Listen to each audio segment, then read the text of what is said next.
Good afternoon and welcome to Allinsure Oval in Queanbeyan as the NEFL season 2018 kicks off with a very special one-off season opener. Good Friday football, I'd like to say in the nation's capital, but we've snuck across the border. We're in Queanbeyan. My name is Chris Coleman. Alongside me, I have Mark Kennedy and Jess Webster. Mark, good afternoon to you. Yeah, great to be here this afternoon. Of course, season opener, new beginnings, exciting new start for both teams, and a lot of big changes to look forward to for both sides. Jess Webster, great to catch up with you again on a very, very warm day here in, on the outskirts of the nation's capital. Let's go with that. 28 degrees at the moment and probably another degree or two to creep up on top of us as the afternoon progresses. Very warm conditions for this Good Friday football match here in Queanbeyan. Absolutely, perfect conditions here at Allinsure Park. Really looking forward to this clash, as Canberra alluded to before. 22 new faces across both teams out there today, 15 from Southport alone. So a lot of new faces, but a lot to look forward to for these two teams who will be obviously hungry to make finals this year. You and I called these sides at Manuka last year, depths of winter. So it couldn't be more different, not just in the conditions, but also in the number of players out there. As you said, 22, that's more than half the players involved in last year's affair between these sides not playing today. So some big changes, and of course the 2018 season NEFL brought to you by Elastoplast, and great to have them on board as sponsors for this year. The sides are starting to make their way to their starting position, so very quickly, what are you expecting today, Kango? Well, I'm expecting, there's going to be a lot of feeling out, I think. A lot of new combinations. Whichever side can really find that glue to pull each other themselves together probably will win this game today, given the fact that they're all so brand new and they've had one pre-season together. I just love the fact that Southport have named 15 new players. Not ideal for the commentators, of course, but 15 new players, which means there will be passes that perhaps won't quite find targets today. Well, they say the Gold Coast is full of style, but on this occasion, Southport, it was like a turnstile over the pre-season. They were just in and out, and away they went. For the Canberra Demons, really exciting to see the number of former Giants and a couple of Swans Academy players on their list for 2018, Jess. Absolutely, and just to name a couple, Alex Packer, really excited to see him, Jacob Conlon, Angus Banker, Harry Carr, Nathan Richards as well, all making their club debut for the Demons today. As we mentioned, so much unknown coming into this game. I really think it will come down to the two men in charge, the two coaches, in Steve Daniel and Cade Klemke, who of course is playing coach for the Demons. But it'll be really about smarts, I think, today, who can sort of adapt to whatever is thrown at their way, about matchups and combinations and that sort of thing. So really looking forward to, I think, the battle in the coaches box as well. Cade Klemke, of course, missing much of last season with that wrist injury. Great to see him back out there. And we should make a very special mention today, the very experienced Aaron Bruce for the Canberra Demons, turning out for his 200th NEFL game today. And that is quite an achievement. Doesn't matter what level it is, to play 200 games for any sport, for any club in the AFL. An amazing achievement, and well done to him. We are just about ready. The ground here at Allinsure Oval, for old timers, you might remember it as Margaret O'Donoghue Oval. It runs north to south. North is to the left of your screen. South is obviously to the right of your screen. And we're just about underway with the bounce coming from Samuel Nipper as it comes up. Canberra get the best of it, but immediately onto it, we've got the Southport Sharks through Josh Clayton running over the top, but we've got our first whistle for the season. That's taken about 8 seconds. That's a quick one. Certainly is. It'll be tight and early. I spoke to the Southport coaching staff before the game. They're going to work their butts off. They might turn it over, but they said they're going to not die wondering. So here's Boston. Gets it away to half foot and the left foot. Doesn't quite find a clean possession, but Southport are going to win the free kick anyway. It's Hancock who gets it, and it was for a hold. So he'll be the man who goes back and have a shot at goal. He'll have to kick it all of 50 plus. I've watched Hancock in the last couple of practice matches. Of course, Southport beat Aspley, which is a confidence-boosting win. He kicked 4 goals that day against the Hornets, so he's coming into this game with quite some handy form. So Wade Hancock, not one who's debuting, but he lines it up from 51 metres, kicks it into the man on the mark. But they get it again here, Southport. This is Ellard. Just tries to pop it up, although we do have was after disposal. So the ball will come back to Ellard and tempers frayed. Hot day, hot tempers, already a bit of push and shove happening. Plenty of players involved. Could have been another free kick in there as well on the other side as well, because Lucas Moline from Canberra had actually, I think, given a bit of a shove in the back to his opponent there as well. So they could have raffled off the free kicks, but it'll be Southport Still looking to be the first on the board here, just 90 seconds gone. Come in, shot for goal, 45-degree angle, 40 metres out, and that's what Southport wanted to get underway with in season 2018. They're on the board, one straight in Canberra. They haven't been past the centre yet. Not yet, but early days, but certainly Southport running at the ball in numbers, showing plenty of passion out there as well. And they're on one straight goal, 6, the visiting side. The home team, the Canberra Demons, yet to get off the mark. And one of the recruits it was, Michael Manteet. Former Collingwood rookie. Yes, and of Sydney University. Couldn't quite get a game there last year, so good start for him at Southport. And he came up to Southport and is a member of the leadership group as well. So a new look leadership group for Southport. Manteet's one of them, still led by co-captains Andrew Boston and Seb Tate. We mentioned one of the umpires earlier, Samuel Nipris. It's Nick McGuinness about to bounce. The other umpire in 18 is Dean Garraway.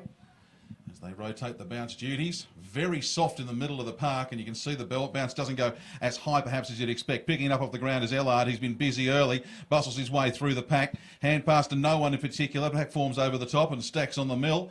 So that's about as far forward as Canberra have been able to take it, which is, what, 15 metres from the centre circle. Umpire says I'll have another bounce or a ball up on this occasion. Goes up. Best of the tap goes to Milne. In fact, he might have even got it unopposed. But they're charging away with it. Gee, plenty of numbers around the ball for the black and white team from Southport. Now coming after it is Charlie Ford. He can't get it. Goes free from him. Picked up now by, I think it might be Powell in there. It is. He's picked up one for a high tackle over the shoulder. Unopposed in the middle of the ground is Milne. Should have taken it. Drops one that he puts to ground. But he gets the kick away up to the forward line. It comes off the hands and is punched through. So the first score for the Demons for the season 2018 is a rush behind. It's 6-1 to the visitors. Really well done there by Jordan Taylor, just to effect a spoil without giving away a free kick. And Tyler Roos, son of Paul, who's at the ground today, of course, premiership coach and 300-game player in the AFL, up towards Big Thurlow, had his mitts on it, couldn't take it with him. Miss Johnson, he was well tackled there by Fall. Now Canberra, what are they going to be able to do? That was Smout. Gave it to McKay. He wasn't quite ready for it. Back to Smout. Martin's there as well. They've turned the ball over, so Southport have an opportunity over the top of Hancock's head, though. And Canberra, they get it going back their way. Milne now on the wing. They share the ball. Ball on this commentary wing. And that was Powell. Goes inside forward 50. Comes to the front of the pack. And well done there by Fulford. But offline just for the one behind. Fulford had more time, I think, than he realised there. Rushed the kick a little bit. Probably could have taken some time to steady. Good to see in there Powell. He's been busy early for this Demon side as well. But it's 2 points for the home side. 6 points for the Southport Sharks. Ball comes back into play. Thought they were going to bring it around the grandstand wing, but no, they've gone straight up the middle of the park. Flying for it was Thurlow. Ball comes to ground off the pack, and the Demons, they've rebounded very quickly into attack, but it's 2-on-1. Ball goes to ground. Coming out there might be Aaron Bruce for the Demons. Waiting for a whistle. We won't get one. Ball does eventually make its way out through sheer force of numbers. It is the Sharks who managed to do it. Right over on the far side of the ground, chasing after it is Rob Clements, but they've lost it again, have the Sharks. So really slippery footy early in the piece, and we've got a whistle blown. It's Manteet with the ball. Won the free kick, holding the ball. So at halfback he goes, finds the co-captain in Andrew Boston. So he hasn't got rid of that terrible moustache over the off-season. And he uncharacteristically, because he usually is very good by foot, kicks it out of bounds on the full, and Canberra can reload. They have it on the outer side, half forward. Asked to go now. That was Malign, and he's kicked it out of bounds on the full, so they can reload. So some errors early there, Jess Webster. You can already see it's a season opener, isn't it? The first game of the season, just kind of blowing out the cobwebs both teams are. So Southport in the back pocket. Long down the line, outer side, and they'll kick it out of bounds on the full. What do we do over the off-season? A little bit of skill training, or where do we go with this? Well, we've got tricky conditions here. There is quite a breeze blowing. On this side, on the grandstand side, it's quite sheltered. But over on that far side, and maybe you'll spot it later on today, you'll see that there's actually quite open, especially to the left end of the ground, so the wind can blow in, and it does make it hard for play right over on the boundary side in that pocket, at left forward pocket it is for the Canberra side. Ball rushed over the boundary line there by Daniel Charlesworth, so it'll be a throw-in. Good scoring opportunity for Canberra coming up here. What's the breeze doing here in terms of favouring one side or the other, Chris? I'd give it as probably a couple of goals down to the right of screen to the southern end. As it comes off the pack, picked up by Clayton, turns around, puts the ball a long way up the ground. Every player on the ground was in the forward half there for the Demons, so that means that the Southport are going to have to take a little bit of time. They've got a couple of runners now. One of those is Reece Clark. He's the target, 2-on-1. He gives his opponent a little bit of a nudge. Ball goes to ground, and it's the Demons who come away with it. Might be Pake who's got it. They turn it around, coming back into attack very quickly on the grandstand side. Gets it onto Aaron Bruce, the 200 gamer for the Demons. He's got 3 or 4 players up forward. Puts it to space. Oh, the big fly and a good grab too. Nicely taken, about 25 out. And it's Hardy who's got it.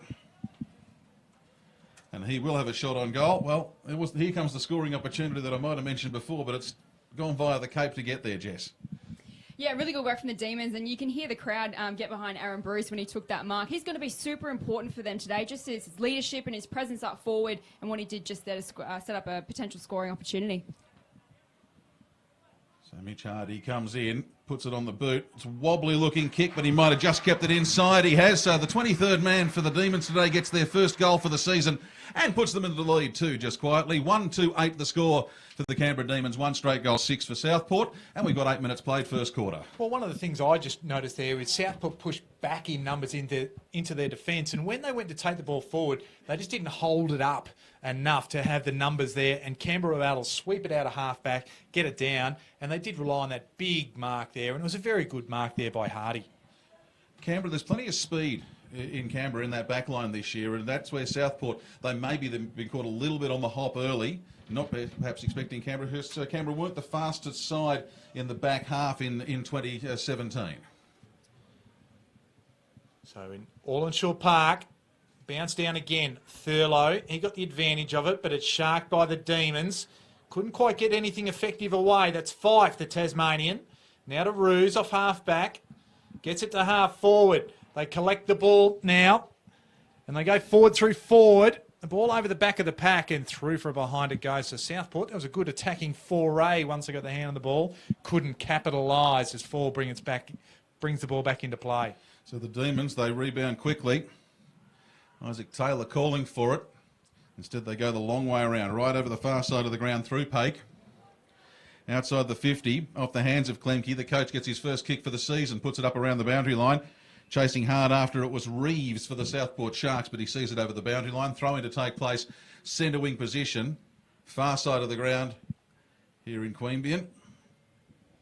Just already within the first 10 minutes, Jack Powers up to 3 disposals for the Demons, and Ruse, the newcomer for Southport, leading the way with 4 touches. Throw in comes, no clear advantage. It goes more to ground. Eventually it's Southport who come away with it. Running player onto the ball. Plenty of options inside the forward 50. Bobby Turner who's chasing around. Ball goes to ground ahead of him though. An umpire will blow the whistle any second now. And we'll get a bounce to take place around 20 around from the Southport goal. It's a good tackle there by Angus Baker. Jed Turner playing as the big tall down forward, and he'll take the ruck contest now as Milne comes down to join him. So in the forward pocket there, attacking are the Sharks. Quick kick out of the pack, right to the goal mouth, right in the line now. Plenty of players around the ball. There's Malign. And the big up and under from Baker. Doesn't go as far as it should to clear the area. Boston doesn't get a clean kick away. Fife hands the ball off to Ruse. Shoots it errantly. And one behind is the result. Flies around the honeypot at the moment. Yeah, there's certainly lots of players around the contest, and I think that's what we're going to see. Lots of hard running up and down the ground as they just try and find their spot in the open way of playing the game, get a bit of free flow. Demons go around the outer side of the ground again. It's Fall with the return to play, but it's all Southport at the moment in the middle of the ground. They've got plenty of time if they find a vacant player, and they do that. It's Charlie Ford who's got it. He's about 50 out. Probably too far for him. He's got Manteet calling for it out wide. Instead, he does go for the big, long, roosting fly, and it comes off the hands and goes through for a point. Well, I didn't think he had the range, but He's proved me wrong. He's kicked that into the breeze as well. Well, they've got a fair old mosquito fleet, have the Southport Sharks. There's 9 players, 180 centimetres or less on the park today, so they're going to rely on that run and carry, and you didn't think that they had the real oomph off the boot, but they certainly did, as Canberra Demons bring it away. They do indeed. Round on the far side, there's nobody at home for him. Best of them will be Turner, but he's a million miles from anyone at the moment. The hand pass comes from, I think it was Klemke. They turn it back around on the infield. Looking for it is Pake. He gets a horrible, horrible bounce and overruns it. He goes to ground, picked up there by Hancock for the Sharks. He puts them into attack, but there's nobody at home in the forward 50 for them. So the turnaround comes very quickly for the Demons. Who do they have upfield? That'll be Swan. He's outmanoeuvred, picked up by Kenny. Kennedy unceremoniously dumped. Umpire says, well, he's gone to ground. He didn't have a chance to get rid of it, so we'll just have a bounce here, just on the edge of the centre square, grandstand side. Jacob Kenny, and one of the new faces for Southport, already a 2-time premiership player with Labrador, making his return to the NEAFL this year. So Turner got the kick up, coming through there nicely with a handball with Shears. Gives it over the top. Hancock, he was mowed down by Fall just as he kicked it. Good defensive play. Klemke, he'll be the first man back there for the Demons, but he's under pressure, does well, uses his strength, but gives the ball off to a teammate under pressure. And the Southport players swarm to tackle him and tie him up there. So good defensive pressure there by the Sharks to keep it in the inside 50. Yeah, Thomas Fall, great tackle, and then the tackled. It's quickly amazing how quickly the hunter becomes the hunted, eh? Ball will be thrown, or bounced, or put up. Only about 10 metres from the goal. You can see the behind post there. Sharks come away with it. It's at the top of the square. Did that go long enough for a mark? Umpire says it did. So this one, well, they don't get much easier than this. Mitch Johnson it is who's got it. And he'll have the set shot from 10 metres out directly in front. One of a number of expat Victorians in the Southport Sharks side. And of course the namesake, the fast bowler. We won't talk about cricket today. For very many good reasons. That's gone straight through the middle. Mitch Johnson gets a goal. Suspect that won't be his last either. And it's the Sharks back in front. They're 2-3-15. The Canberra Demons 1-2-8. 14 gone first quarter. It's the season opener for the NEAFL for 2018, brought to you by Elastoplast, and you're watching on Bar TV. Chris Coleman, Mark Kennedy and Jess Webster. I think Southport's forward line set up for me this year in general will be really interesting to see what Steve Daniel does, because they've never, last year they had Hamish Shepherd, their big powerful full forward. This year they're obviously trying with swapping Jed Turner and Fraser Thurlow into that sort of key forward position, but it's where that Mitch Johnson and the Wade Hancocks and Rob Clements need to really sort of come into the game to make sure that they can keep that scoreboard pressure up. So it's a good start so far. So Southport, 7-point leaders. We've played 14.5 minutes. That'll come back. And when we get a bit of a break, Jess, I think we need to talk about some of the part-time jobs or jobs that some of the players have around the place. And Mitch Johnson, I believe, might be a subject of discussion. But we'll leave that for another time. There's Jed Turner. Here's Fife. Gets around, wheels on the left, the Tasmanian.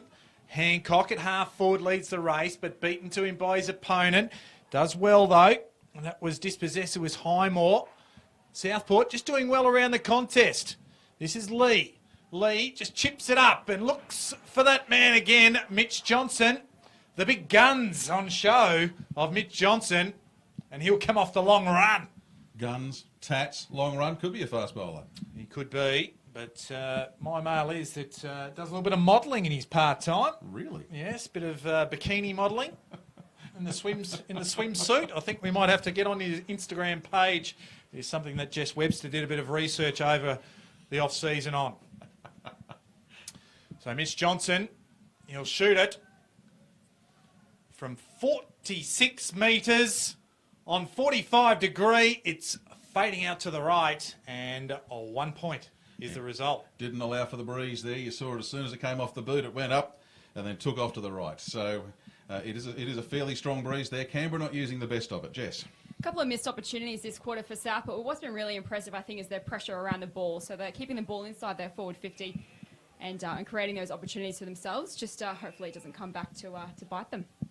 Canberra with a free kick back into the square for a push in the back. Aaron Bruce it is, comes around the outside, has Pake to go to, goes longer than that, finds Taylor. Taylor now with a handball. He's got it off to Oakes. Oakes puts it well inside the forward 50, looking down in the square for anyone. Might have been Carr was the target. Harry Carr couldn't get to it. Sharks come away with it now through Clayton. Clayton can put it... take plenty of time, does so, gives it to Clements. Clements can slow things down now, back to Clayton. Hand pass, gets it onto Boston. Boston going further forward.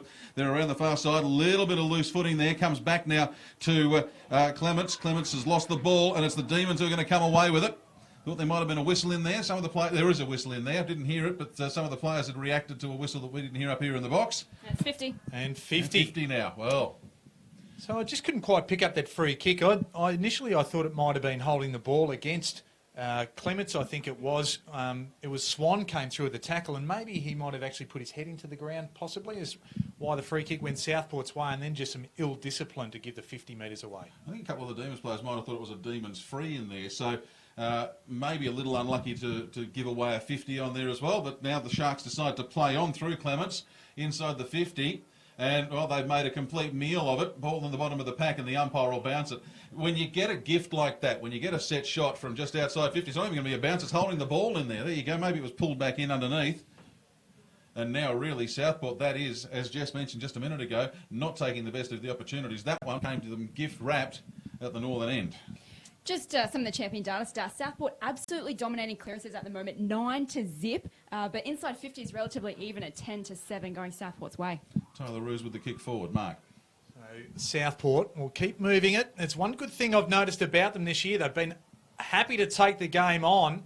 They find a target moving forward. We go towards Manteets! Oh! The recruit, Michael Manteets. Former Collingwood rookie player and Sydney University player in the NEAFL. And he got the ride. It's not a bad round one contender for NEAFL Mark of the Day. When he first came onto the NEAFL scene, Manteet earned a NEAFL Rising Star nomination in just his second game.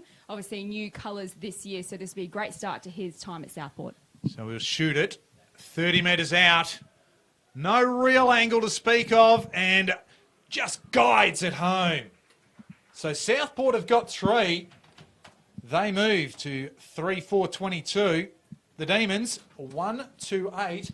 And already, if we're suggesting that the breeze is actually going Canberra's way, a few little warning sirens going off for Clyde Klemke. Klemke, that's what I'm trying to say. Hard to say in a hurry. Hard to say in a hurry.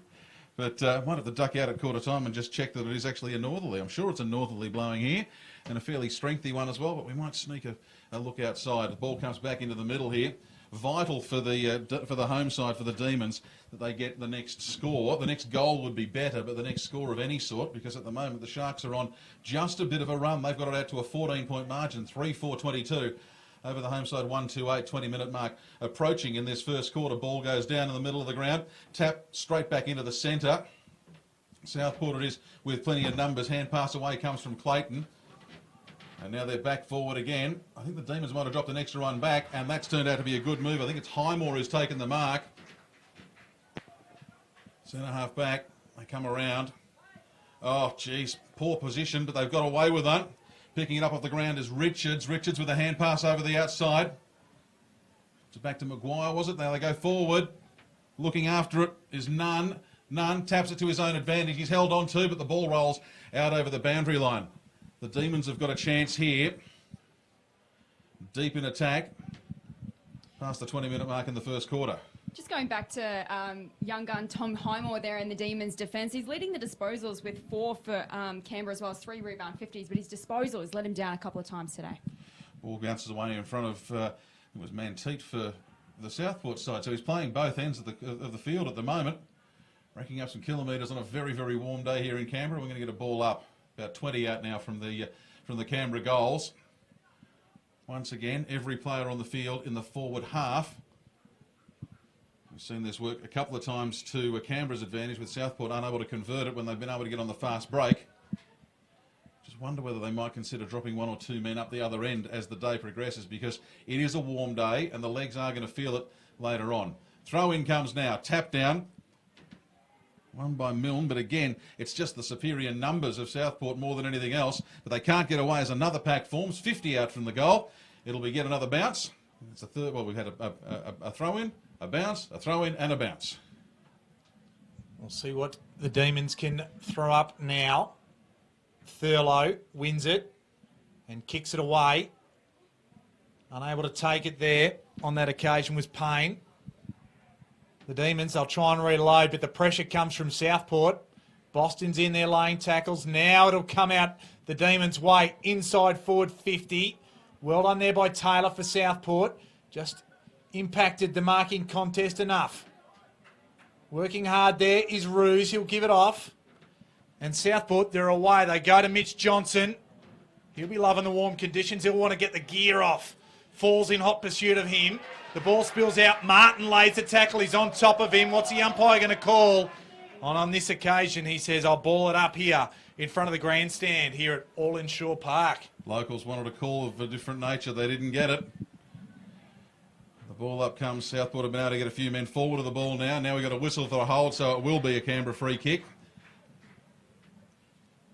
No one inside the forward 50 for Canberra, so they'll have to take a bit of time to get settled, and they do just that. Ball goes over the pack. Good second bite of the cherry for Ethan Reeves. And he grabs it for the mark just before it hits ground level. Quick hand pass back to Clark, and now they'll switch it across to the far side of the ground. Charlesworth, looking further afield, finds Manteet.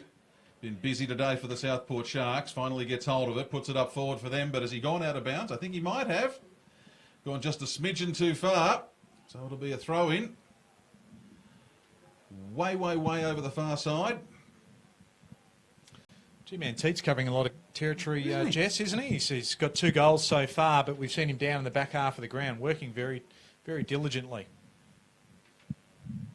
Back into play. Canberra, they'll be looking for any sort of possession at the moment. They haven't scored in a very, very long time. But instead, it's Southport once again taking the ball up forward. Big fly. Ball comes off the pack. They go to ground. Now we're finally seeing a couple of blue and yellow jerseys getting involved, but another big tackle laid right over on the far side of the ground. Ball spills out over the boundary line. A couple of the Southport players call for a deliberate over the line. But the umpire's not having a bar of it, and it'll be another throw in. Centre wing, eastern side of Allinsure Park. It was Wilkinson with the big tackle for Southport. Turner over the back of Richards. Ball quickly off by the Southport player. Gets it to half forward and finds Payne. That was Dale who kicked it to him. Now he's asked to go is Payne. Right to the forward 50, and flying well is the Canberra defence.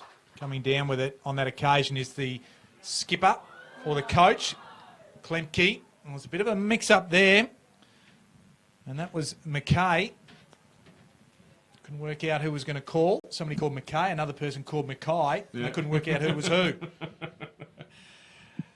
Yeah, maybe they'll put the ball up to North Queensland. Anyway, let's just see where we can go with this one as it comes back up. Tapped down by the Demons, but to the advantage of Southport. But this time it's Canberra. Oh, it's a vertical hand pass. It covers absolutely no ground. Finally, we get one speared away. But gee, these Southport players are there in numbers. Murdoch might have been one of them. Now they turn, come back around the outside. We've got 3 or 4 options inside the forward 50. What can Clements do? Well, he just works it about another 10 metres around. Gets it onto Clark. Very deep pockets here at Queanbeyan, as you can see. Reminiscent of the old Whitten Oval in Footscray in many ways. So they put the ball to the top of the square. Oh, big fly. Can't tell you who it was. It was the big fly, big defensive mark attempted. Rebound comes quickly and it's kicked through for a point for the Sharks there. That's, well, a mark attempted the day. Didn't quite get a hand on it, but certainly a good one. It's now 15 points the margin for the visitors. They're 3-5-23. The Canberra Demons 1-2-8-26 gone first quarter. It's been a good start by Southport. I think it was really important coming into this game for them to sort of get their noses in front early. A lot of pressure on the club to make finals this year, so they've started well. So they bring it back in. It was Clark, and he was wrapped up. In fact, it was Ellard that was wrapped up, so Canberra will win the free kick. They'll try to move it effectively. They did well on that occasion. That was Hardy. Now through the middle of the ground. Goes McKay. Well done inside forward 50. Might have been Malign looking for Swan, and the kick just didn't find its target. and it hits the behind post, bouncing, so it'll be thrown in. So it's not totally wasted, but an opportunity gone nonetheless. Great play set up from halfback. I think it was Mitch Maguire who found that spearing pass into Mitch Hardy. Great vision and great execution. Really opened them up for this forward 50 opportunity. Good signs there for Canberra. I think fitness is going to be a big issue late in this game. Ball wrapped up immediately on the throw-in, so it'll be a ball up instead. Probably a slightly better position for Canberra here if they can get someone to get a grab on it. Tap down, and once again, gee, Southport just got numbers here, and suddenly it's kicked from out of nowhere. That's come from the bottom of the pack. Might be Smout. Yeah, it was Smout. Got that goal there. Fantastic for Canberra just to get another goal on the board in the shadows of quarter time. Can't be long left before the break, and yeah, just the throw-in, ball comes off, and you're seeing there, every time there's a stoppage in play, Southport just throwing numbers at the ball. It's reminiscent. You go back probably to say, remember the Hawthorn Championship sides in the mid to late 80s? You always had 3 or 4 players at every stoppage. They always had the numbers at the ball. It's very reminiscent of that, what we're seeing from the Sharks so far today. Well, on that occasion, didn't work, did it, Jess? Because it fell out towards Smout, who it was a very quick snap, and it was very well done. So a badly needed goal for Canberra, even this early in the game. So the ball back in the middle. Milne and Turner. Turner, 4th NEAFL club. So he's seen a few over his journey. Just 27 this year he'll be. A good mark there by Hancock at half forward. The kick came from Dale. Won't miss him with the dreadlocks. So Hancock inside the centre square, just pushing forward, and just taking the mark there was Brodie Murdoch, the VFL player from Port Melbourne. So that was poor checking from the Demons there, Jess. And just on Murdoch, obviously won a VFL premiership with Port Melbourne last year, wanted a change of scenery and basically landed on Southport's doorstep. They said, yep, thank you very much, we'll sign you up, welcome aboard. Had a handful against St Kilda too back in the day. Yep. So this Southport side with plenty of experience. So Murdoch kicks it from 51. He gave it a fair ride, but just hung it out to the left, and it didn't quite come back in time. So a minor for Southport, extends the lead to 10 points. 3-6-24, 2-2-14. Long left, Canberra. They need to hang on to it. They've kicked it at the middle of 3 Southport players. That was a pretty ordinary possession. It was Taylor who got it. He could have given it to anyone. Turned around, handed it off to Murdoch. Murdoch then finds a man in Ellard. So they're working numerically at the moment. 15 to 14 to 13 of the Sharks. Reece Clark anywhere down there in 12. They put it up into the centre, into the goal square. 3-on-3, off hands. That might have actually been Reece Clark there at the bottom of the pack, I think. Johnson. Johnson it was it? He's looking for the coconut oil. The pack forms. Canberra get away with it, and they escape with no score on the board this time. The rare occasions where it's been everyone up inside the Canberra forward half. So Aaron Bruce had to make his way down to half back to get the ball. Asked to play on now, so just roosts it high up onto the wing, looking for a target. Can't quite find Swan. Swan's been playing as that ruck rover midfielder, not necessarily that tall marking target, even though he is quite a sizable man. So a bit of a change of role for him than what we saw last year. The ball out of play. Just forward to centre, out of sight of the ground. 30 minutes gone in this first quarter. Allinsure Park. Beautiful Queanbeyan. Best game in the ACT we're going to see for the year in terms of the weather. Clayton goes off the ground, out towards the boundary line again. Roos is happy to chaperone the ball over the line. Great start to this game from Tyler Roos, whose father Paul is in the crowd here today watching his son play. Already up to 6 disposals, leading the way for Southport, and also a couple of rebound 50s as well. So definitely getting his hands on early. 31-minute mark approaching. Can't be too much time left in this one. Tap down comes from Milne. It was for the Demons. Back into the bottom of the pack once again. Plenty of packs forming. There are a few players in the back play just sitting with the hands on the hips, taking a few deep breaths at the moment. This quarter-time siren can't come soon enough for a few of them. This ball up to take place on the far side of the ground, centre wing position, and it's Southport who come away with it once again. There's only a couple of players up forward. Clements the target, but he doesn't get it. Instead, it's the Demons who turn around. Now, they've got it on here. They've got Fall on his own, and they go to him now. And he could go for a big, long run. No, he decides instead to settle. hang on to the position as he goes short to Taylor. Oh, I think the Demons might have just said, we're going to run this one out here as far as we can. They've got a couple around the far side. They get another mark as the siren sounds. There is a push, but there'll be nothing in that. But at the first break of the year, it is the Southport Sharks, the visiting side, 3-6-24, leading the home team, the Canberra Demons, 2-2-14, nearly a 32-minute first quarter. Not ideal for your first quarter of the day of the year on a very, very warm day in Queanbeyan. Yeah, look, it was a great start to Southport this game. They just always sort of kept on top of the Demons, made sure they kept that scoreboard pressure up. Of course, 3-6, not a great return in the first quarter, but the main thing, I think, is that they go into quarter time with a bit of a buffer and they can now reset. For the Demons, I think they'll be disappointed that they didn't capitalise on the opportunities they had, just given how much they were dominated in the clearances by Southport. They still created a couple of opportunities for themselves, but didn't take them. So a lot to work on for the Demons. You said there, Jess, 3-6, not the best return for from a Canberra perspective. They'll be very, very happy that it wasn't 8-1 or 7-2, because it could quite easily have been that, and then really it would have been a very, very difficult task for them to come back. Well, Cade Klemke's really going to have to talk about winning the ball around the contest and that hard ball get and around those clearances, because they have been absolutely smashed. And as a result, the run and carry and the way Southport have been able to take the ball forward has been a real damaging factor in this game and a real worry. And it's something that they're going to have to really concentrate on, really cracking in to make sure that at least they break even on those contested possessions. Jess, you mentioned a clearance stat early in that quarter. I think you said it was 9-0 at one stage. What did that finish up at the break? The Southport leading the clearances 15-3, just quite dominant. Oh. Hit-outs 13-9, not so bad, and then inside 50s 16-10. So like we mentioned, for the fact that the Demons were sort of losing, the contested ball, they still went inside 50 10 times to Southport 16. So, but they're definitely an area they need to improve in the second quarter is getting their hands on the contest, and that's where Andrew Swan needs to come into the game more. He's only had two disposals. Cade Klemke leading the way for Canberra with 6. Mitch Maguire as well, 5 disposals. Tom Highmore in the back half with 5 as well. So lots of work to be done, for the Demons midfield. And what about Josh Clayton for Southport, Jess? For me, he seemed to be right in the thick of it, linking up players, and certainly right through that midfield and around those clearances. He has been one that we haven't called a whole stack, but you can just see that he is a really busy player. Absolutely. For Southport, Andrew Boston's leading away with 7 disposals and 3 clearances. So, again, he's one we probably haven't seen a great deal of, but, his stats are showing that he's getting the work done. Tyler Ruse, as we mentioned, 6 disposals. Clayton as well with 6.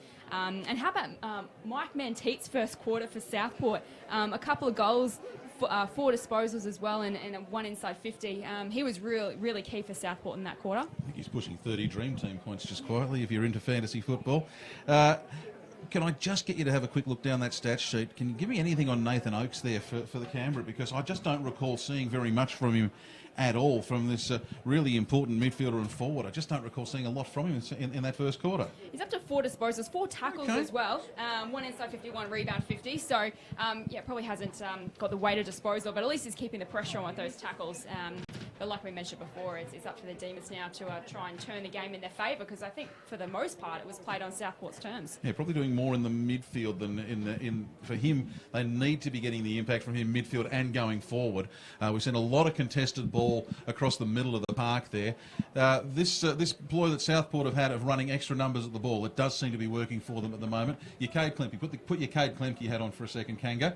What do you do to try and counter that? Well, again, I think it's really shoring up the contested possessions and really spreading from the contest. We saw on occasion when they could get the ball in open play that they could move the ball effectively.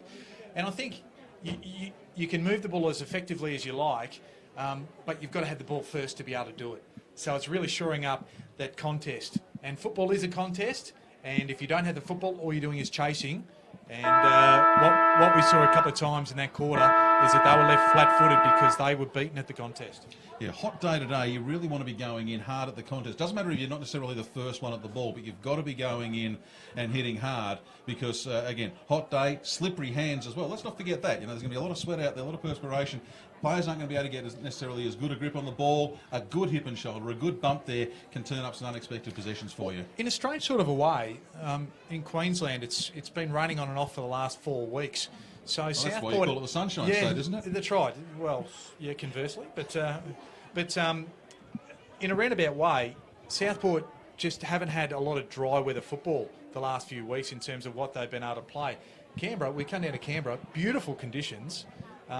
You wouldn't find a better day in Queensland at this time of year. So while it's usual up there, Southport would be a bit foreign given the last couple of weeks of the weather that's actually been in Queensland. Yeah, and we will get another couple of weeks of good weather here. It's usually Anzac Day where it all suddenly turns to rubbish weather-wise. So we've got a couple of good weeks, and I think we're back here again next week from memory for the Canberra Demons. We are. Canberra host Sydney University in their round 1 match next week, and Southport take on Redland, who they played in a practice match. I feel as though Southport have had a pretty good lead-in to this season, playing Redland and Aspley in 2 practice games. They lost to Redland by about a couple of goals, and that was a very, very heavily contested game. A bit of rain about in that game too, and then coming up against Aspley in their midfield, Matthew Payne, Andrew Swallow, Reece Toy, James Ives, the list goes on. I feel as though Southport, for particularly all the new faces that are coming to the side, I think they've had a really good solid pre-season coming into this game, and I think it's paying off.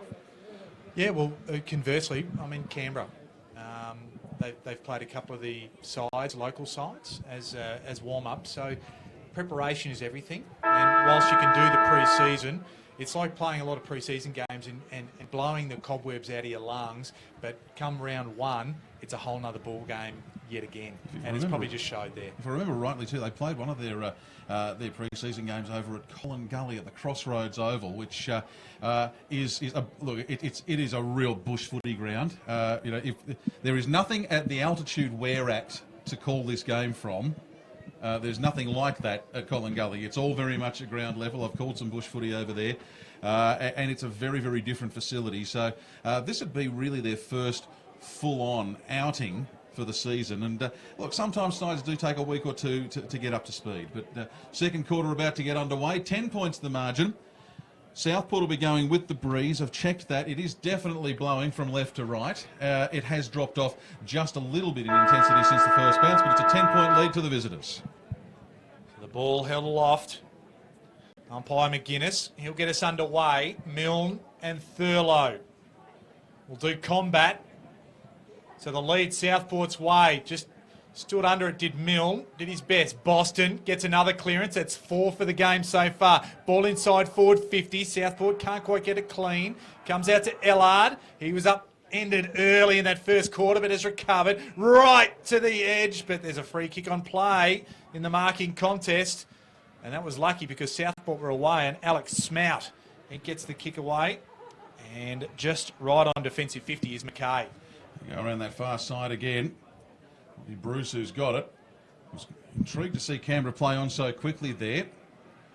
I still reckon they're hoping to have more legs in it at the end of the day and just keep running and running and running and forcing the opposition side to run. But you've got to keep the possession of the ball, and that's something they have not been able to do as yet. So Southport, they've got it. They can switch it across if they like, because all on his own is Ellard. Hasn't been spotted on this side of the ground, and instead it's Clark who tends the ball back around the boundary.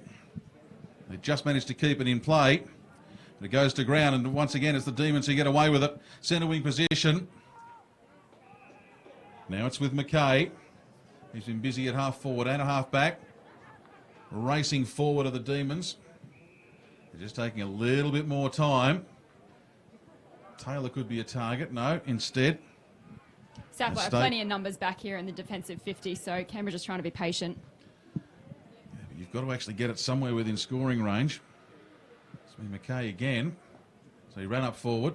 He's run back again. Goes for the short pass, and they're just working it around the outside. They need someone to present and set up as a contest. There's actually every player on the ground is within about 55 metres of the Canberra goal. That's unbelievable. It's a massive flood here on a sunny day in Queanbeyan. And this is what happens when you muck around with it and you turn it around. You're lucky to get a free kick. And they were, but that was a kick to, I don't think it was even to a 3-on-1. That might have been a 4-on-1, but the Demons, they'll come away with the free.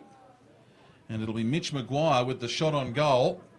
And he'll be about 40 out, just a slight angle. You want to aim this just left of centre. And don't give it too much height. So he comes in, he'll kick from bang on 40. The right foot, the umpire moves across a little bit, and he has not done the right thing. He's aimed at the right goalpost, and it's kept going. It's one more point. 2-3-15 for the Demons, 3-6-24, Southport Sharks. So Southport, bring it back in. A little bit dangerous there. The target was Tate. He's forced to tackle instead of take the ball with him. It was Taylor with the errant handball. Plenty of numbers underneath the pill there. The umpire will ball it up. A little bit of confusion. That's just that little bit of gelling and then getting the combinations right, Jess.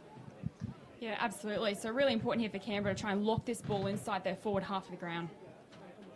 Thurlow takes front spot. Boston, another clearance again. He's been very busy. Turner just reaches over the back. The basketball back round. He kicks it over the top, looking for Johnson. Sun got in his eyes, which is not unusual for him. Goes around, handballs now. Shears, he's wrapped up, gets a kick smothered. Johnson again, just kicks it a little check side and can't bring it back enough. Good pressure from the Demons, forces it just the one behind. Could have been an easy goal. Yeah, excellent pressure there for the Demons, a let-off for them. But how good was Andrew Boston in that last contest? He's up to 9 disposals and 5 clearances. Absolutely dominating today. Malone had it, he's given it off to McKay.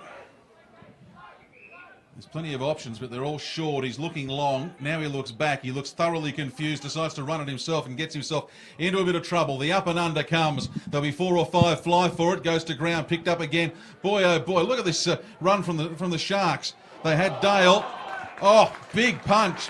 Big bump, rather. You got to love it. And now it's the Demons. They've got away with it again. So they're certainly going in hard and fast on a hot day.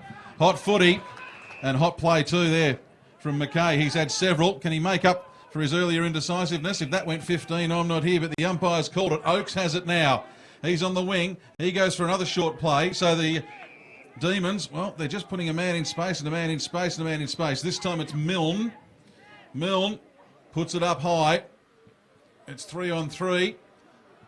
Off the Sharks' hands. Chasing it under it is Swan. Still got it. Brought to ground. Holding the ball, gives away the free kick, and the Sharks will be away in defence. So Murdoch, kick's not a great one, puts his teammate under pressure, but they'll come away. Here's Josh Clayton, gives it to the outer side, half back, that's Seb Tape. 2 ex-AFL players, Tape upended as he kicked it. Turner, he's underneath it, so Canberra, they can reload here. They go to half forward, so well done, they're building.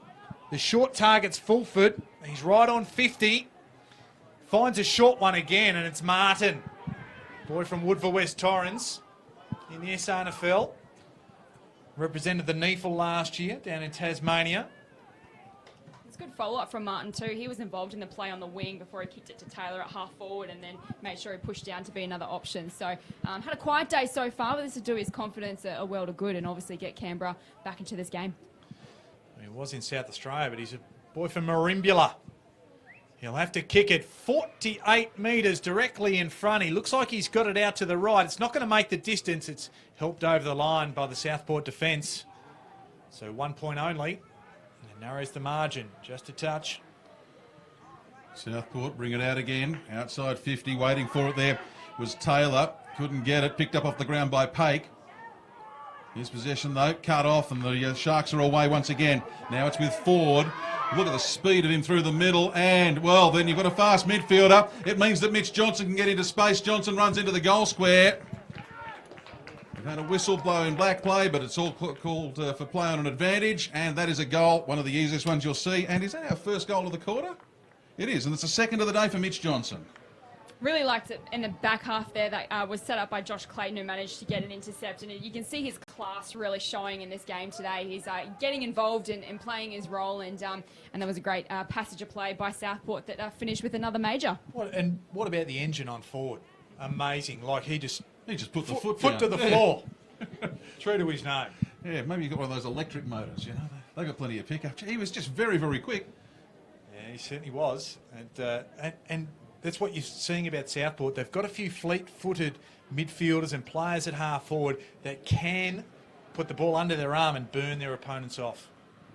Well, the Demons have only added 2 points so far this quarter. They really need to put something on the board by way of a major, but they don't get a ball away this time. Chasing after it will be Wilkinson. He finally gets it. Could have dragged it back in. Instead gets the hand pass away, but it's only as far as the Demons. Now underneath it, Hardy. He's got his time. Who's he got? There's a couple of options, but it goes to ground. And again, just the extra numbers from the Southport side in defence. Good tackle from behind. Good pick up there from Smout. Smout can't do anything effective with his possession. Another little hand pass is bouncing around like it's in a pinball machine, and the Southport side get away with it. Up to the centre wing side position. They've got a couple of players. One of them was Shears, and it's that man again. He's been tackled by one, by two, by three, and now the pack forms over the top. You've heard the expression ball magnet. He was an opposition player magnet there. Shears, there were three of them coming at him at once, and it'll be a ball up.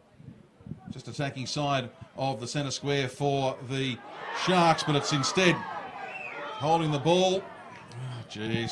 That was unfortunate for Smout. He was just about away. Went one step too far. And that was just poor talk around the contest, wasn't it, from Canberra? And again, we talk about those combinations, and that's just knowing when to talk to your opponent. Now Murdoch absolutely launches it. That's going to go the distance. Oh. That's from inside the centre square. He's just put it to the left of the goals, but I'll tell you what, that was gone 65 metres, that kick. That breeze is still there. Put it a long way up. Let it take a ride towards the Carabao shops.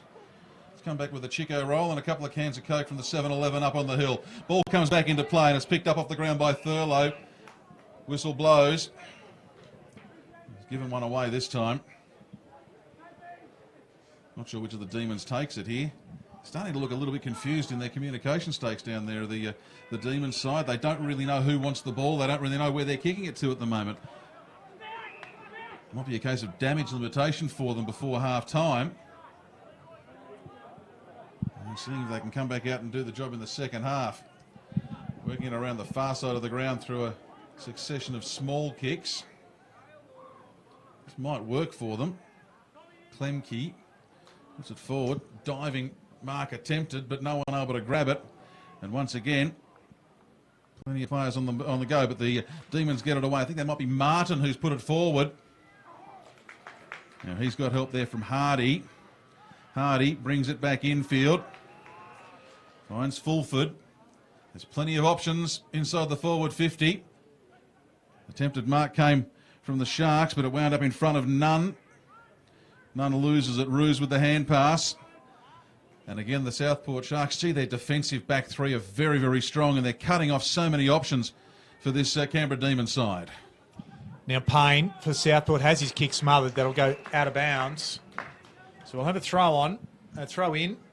Just right on that outer wing. Just as Southport were looking dangerous and going to start building again. What they're looking to do is they're pushing back numbers, and then what we saw as a result of that Miss Johnson goal was that slingshot play, just trying to fast break down the other end of the ground.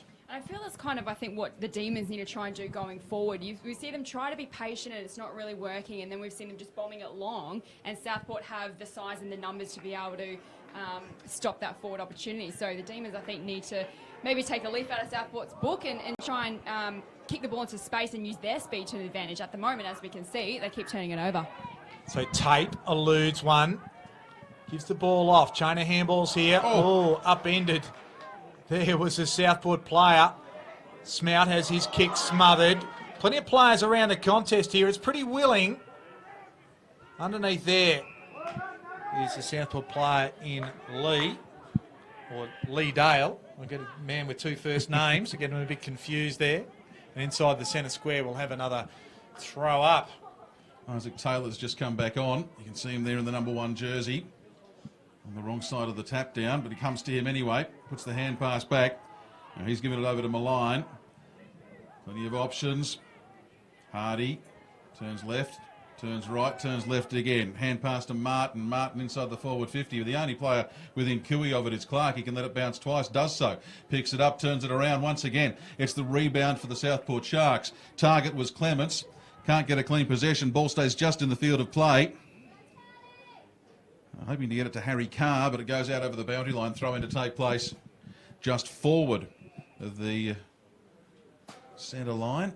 It's a player down for... Yeah, Rob Clements said he's down, and Copping in the belly, I think. Caught one, maybe a little lower. Maybe a bit higher even. Oh, okay.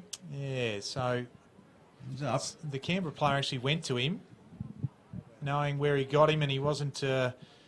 Clements wasn't pleased.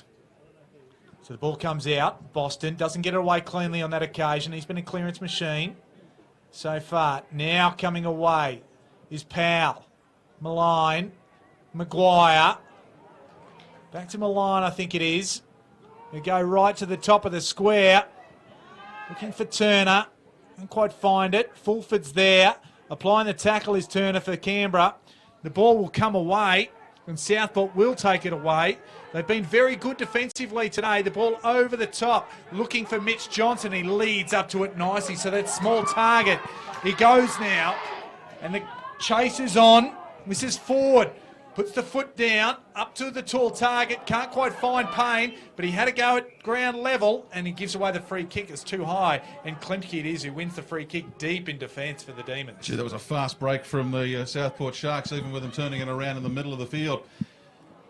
Canberra with it through Taylor. Taylor taps it forward, loses control of it, and a very quick turnaround. This might be a shot on goal. It's gone pretty close. It's Payne. Payne's got it. You've got to hang on to the ball. I don't know what Taylor was doing, tapping that forward. He had plenty of time to really get a handle on it. Payne gets his first. It's 5 in the books now for the Southport Sharks, and they've got a better than 3-goal lead. The Demons just look like they've lost a bit of confidence at the moment. They just seem they're putting themselves under pressure as on top of what Southport's delivering in this game today. So they've just really got to sort of settle down and go back to the basics and what works for them, because I think they've got the pace to match Southport at the moment, but they're just playing with a lack of confidence. Well, when you feel that perceived pressure around the contest and you've been tackled a few times or you're not getting there first, it does sap that confidence away from you. And a young side can become a victim of themselves in a lot of ways. And that's what I think we're seeing a little bit from Canberra on this occasion. So back in the middle. They burrow in again, the Sharks. The Demons on this occasion hold them up. There's Taylor in there for the Demons. Turner with the hit out. Upended was Oakes. Now it goes Southport's way again. Inside forward 50. Clements is there. And also there is Ford. And wrapped up 45 metres from goal. Right in front. The Sharks well on top. It was 3-on-1 there. Canberra had 3-on-1, but all the 3 Canberra players were all hanging back, which allowed again a speedy Southport player to come forward.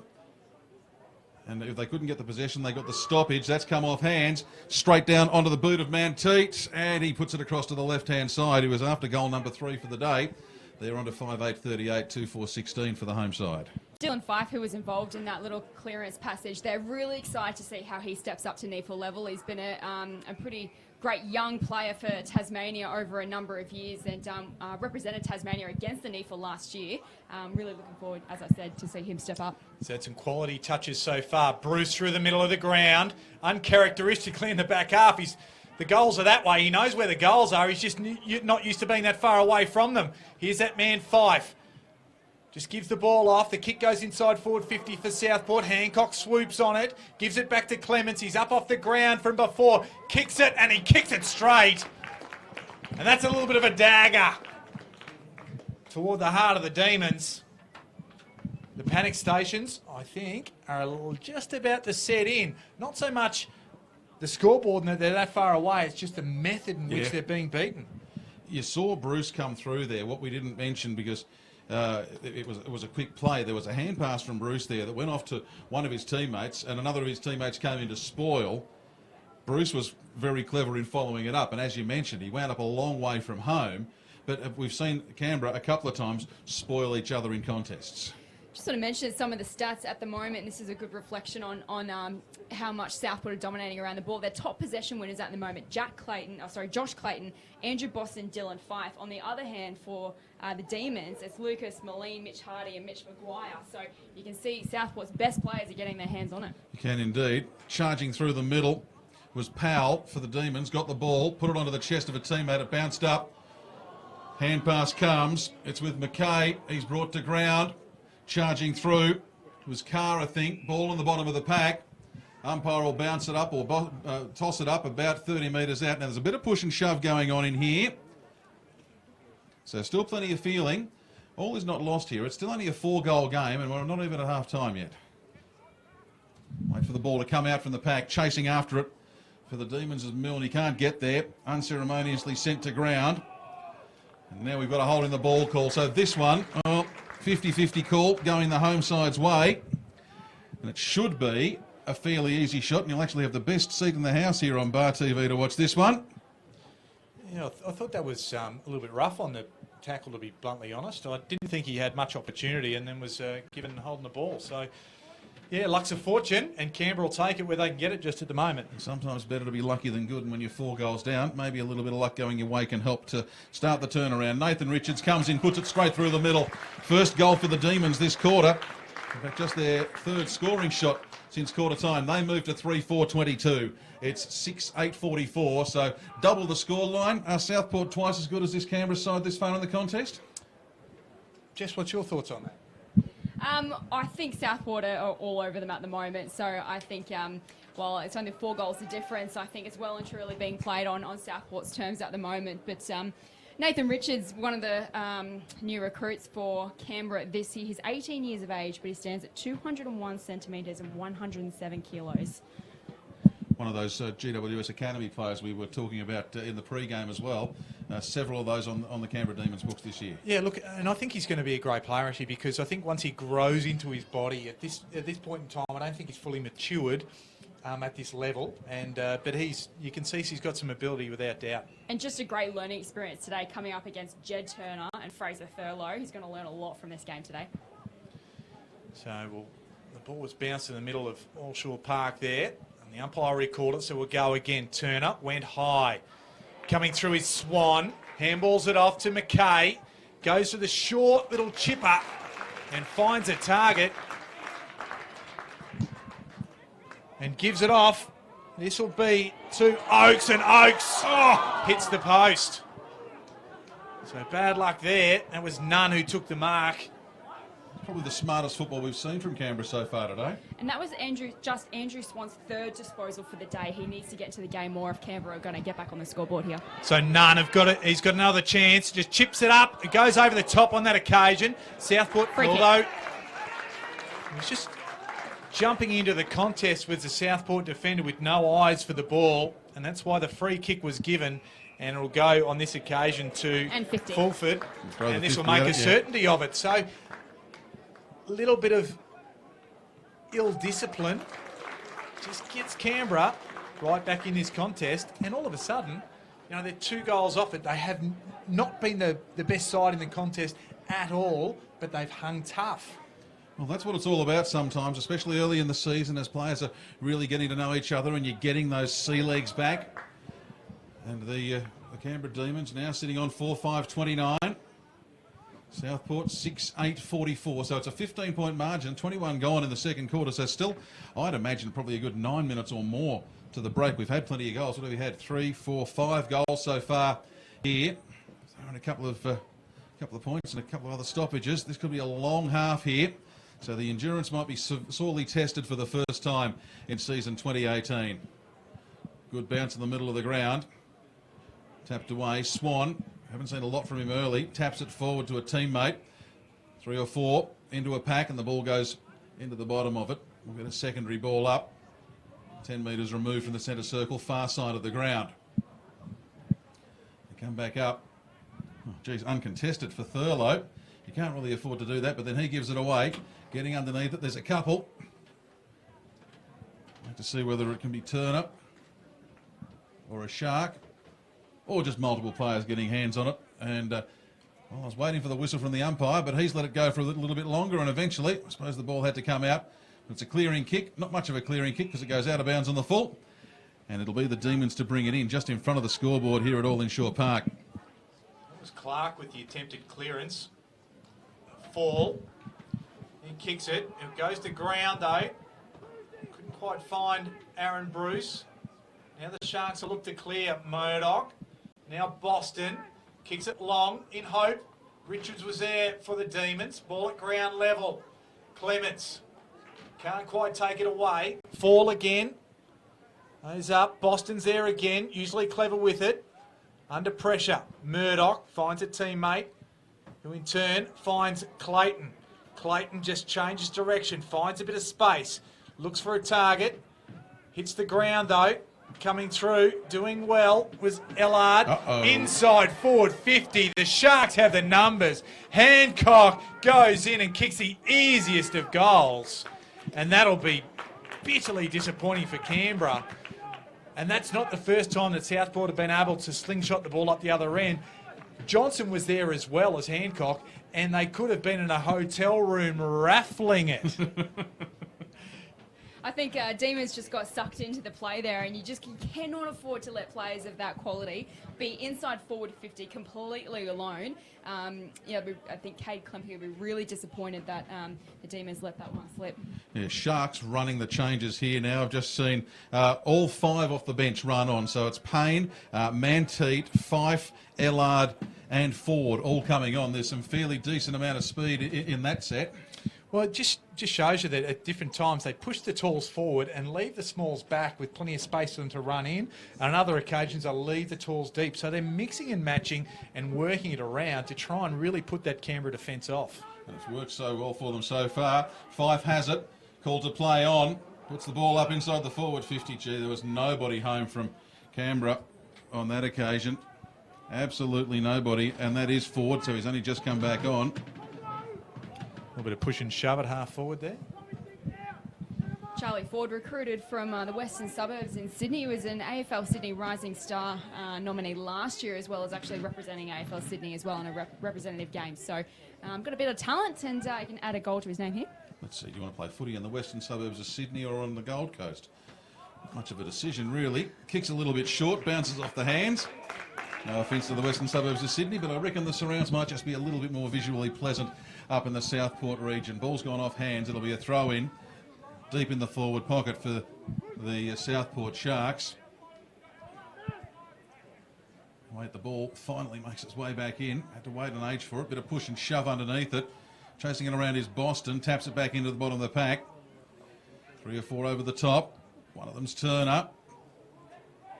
Reeves, I think he's finally got it out. And then another pack forms. So we've seen a lot of this today. And once again, every player on the field is now inside the forward 50 for the the forward half for the Southport Sharks. There's only 3 outside the 60-metre line from the goal. Goes to ground. Reeves, he's got it. Tries to snap. Puts it back into the field of play. Big fly. No mark taken. Johnson sends it around. He's got it off to Roos. Tyler Roos goes back outside 50. It might be Murdoch he's found. Roosts it high, and that's a pretty good-looking kick from Brodie Murdoch. He's put it straight through the middle.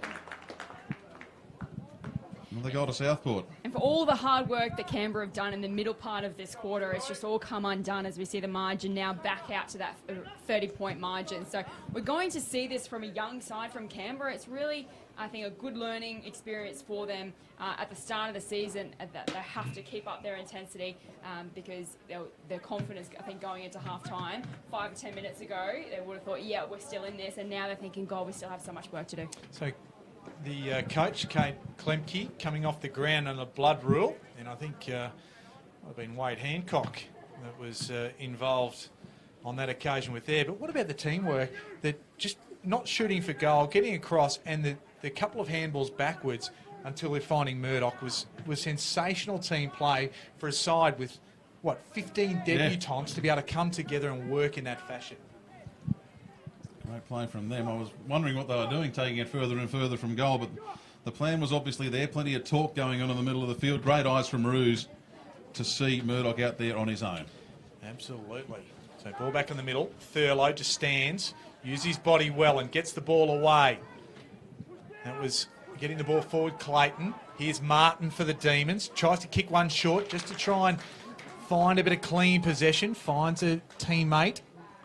That one is Powell. Powell goes to the outer side. Numbers are with Southport, so if the ball comes to ground in a scrimmage situation, they win it, and they do. Here's Fife. Gets the ball away. Quick kick from a teammate. Just goes inside forward 50, but the Demons will win it here. That was Bruce. Back to Martin. Again, Roos at high. Usually Thurlow swallows this. Doesn't on this occasion. There's Boston. Feeds the ball. Chainer handballs. Heads up with Clayton. Gets his kick away just in time. Ball inside forward 50. That looked like a push from me. From Mitch Johnson. Umpire says no. He lays the tackle instead now, and the ball will be tied up. 25 metres out, straight in front of the Southport goal. Talked a couple of times today about how Southport have been running in numbers at 3 and 4. There is something that Canberra can do here. They've got to be, when they get the chance to stop and play for a second, they've got to have a look around and actually kick it to where Southport don't have 3 or 4. Because if they've got 3 or 4 somewhere, it means there's got to be somewhere that the Canberra have got a numerical supremacy. But on this occasion, it's Charlesworth, who was one of those players. He copped one high. He played on.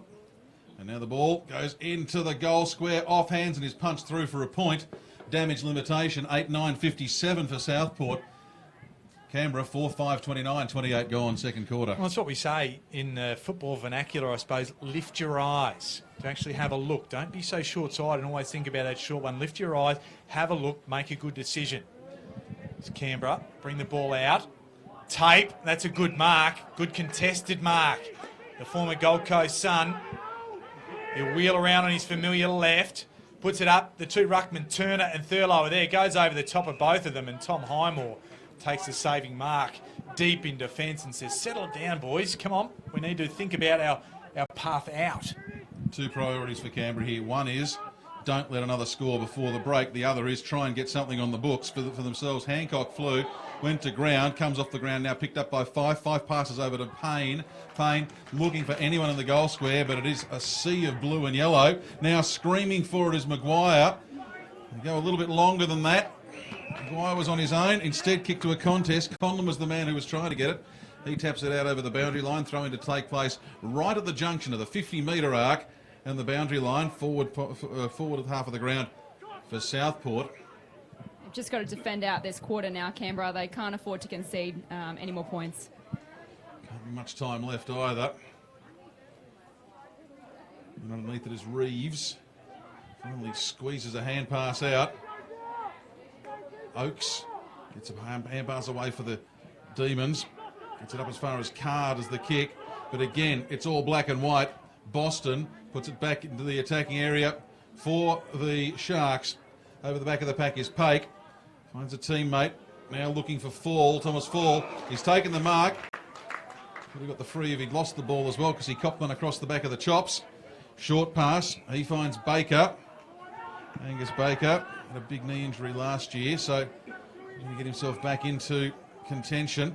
Now they're just kicking it around a little bit. This could turn into big trouble for Canberra if they don't actually just make a bit of ground with it. Maguire has it just outside his own 50. He's got Oakes short. He's got Pake long. Instead he goes back to Fall. Dangerous here. Just need one Sharks player to run forward. Could be the danger of over-possessing the football. Yeah. And now they're in a bit of strife here because they've had to kick it up to a contest, and they kick it to the biggest guy on the field, Thurlow, but it was Clark who interjected. Charlesworth gets it to the middle of the ground. Great kick. The run comes. Well done there on that occasion by Kenny. Goes wide up, looking for Mitch Johnson. Maline's there with him. Wins the contest, Maline, but kicks it straight to the Southport players in Kenny. Now they're going to load up again, Southport. They might be in a bit of strife here because they've got numbers. It goes to the top of the square. Turner just puts it in the path of 5, and he would eat this usually, and that is a pie. Well, you wouldn't have one like that on Good Friday, I know. Not a meat pie, but a fish pie. The Beatles sung about a fish and finger pie, wasn't it? Yes, that's right. Back in the day. And that's just, again, over-possession, and they just eventually got themselves into trouble there. Even if they went down the line to a big contest and they just put the numbers there. And And that's also the value of Fife as well. He's a classic on ball, always at the bottom of the packs, but he can sneak forward and he can always bob up and kick goals like that. He was a member of the Tasmanian Team of the Year last year for good reason. And the pressure, I think, from Southport at the moment is really putting them in good stead, and that was exactly what Canberra didn't need at the 31.5-minute mark of the second quarter. 6 goals in this quarter, 6 for Southport, 6 different goal scorers in this quarter. That is showing versatility in attack, and it's one of the reasons why Canberra's struggling at the moment. They just don't seem to know who to pick up in defence. Ball in the middle of the ground, underneath the pack, but it comes out to Roos. Tyler Roos spins through 360, eventually dispossessed. That's going to be holding the ball, is holding the ball. There's time left for Canberra to pull one back here if they can get it going in a hurry. Milne doesn't go in the right direction, goes out to the outer side of the ground, and the half-time siren blows at 32:26 on the clock. Wow, a 6-goal quarter to the Southport Sharks. In fact, 6 goals, 3 they kicked after kicking 3 goals, 6 in the first term. They are on 9-9-63 at the long break. For the Canberra Demons, they have some work to do. They've gone on to 4-5-29. Jess Webster, your thoughts on the first half? Well, Southport are controlling this game. Hit-outs 27 to 16 their way. Clearances 24 to 13. Inside 50s 32 to 21, and of course 19 scoring shots to 9. So Canberra, they've been a bit inconsistent in the first half, and towards the back end of that quarter, I think Southport really put their foot down and headed to half-time with a really handy 35-point lead. So they're looking great. Lots of work to do for Canberra in the second half. Kanga, all not lost for the home side, but gee, they're going to have to come out a completely different side after the break. Well, I think they need to change the way they approach the game and change their setup. Again, Southport have put their cards on the table. We know that they're pushing deep in defence. They're going to try and put the ball into space on that slingshot over the top, and they're just winning the ball at the contest. So Canberra really are going to have to really change the way they approach it. We know that they're probably a pretty skillful side that can move it under the right conditions, but they're going to have to learn to play that ugly style of game where they're going to have to burrow in and then find that space to be able to open the game up a bit more, because at the moment, Southport are dominating the way the game is played, and they're also dominating the game as well, if that makes sense. Well, it's a very hot afternoon. It's been some very hot football, and there's plenty more still to come.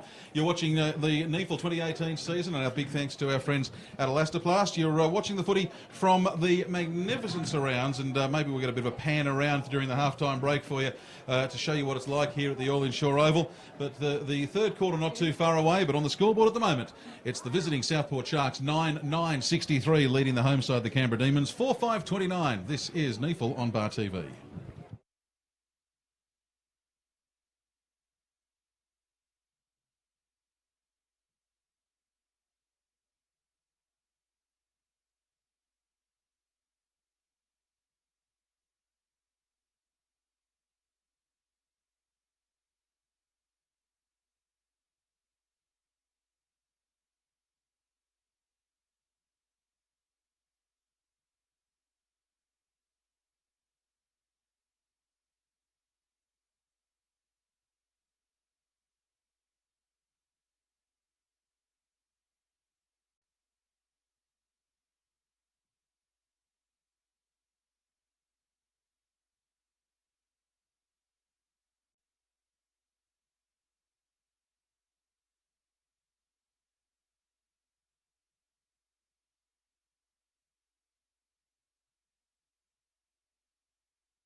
Welcome back to Allinsure Park in Queanbeyan for the second half of the season opener for NEFL 2018.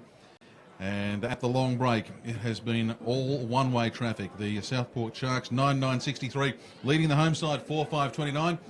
And Canberra, I know you've been down at half-time to have a chat with some of the coaching officials from the Southport Sharks, and there are a few grins on faces very early. Well, yeah, they are. And what they're most pleased about is that they're playing the game, very much playing the game on their terms and under their understanding. No better illustrated than the last 10 minutes of the game, where Canberra just chipped the ball around and couldn't find a way out.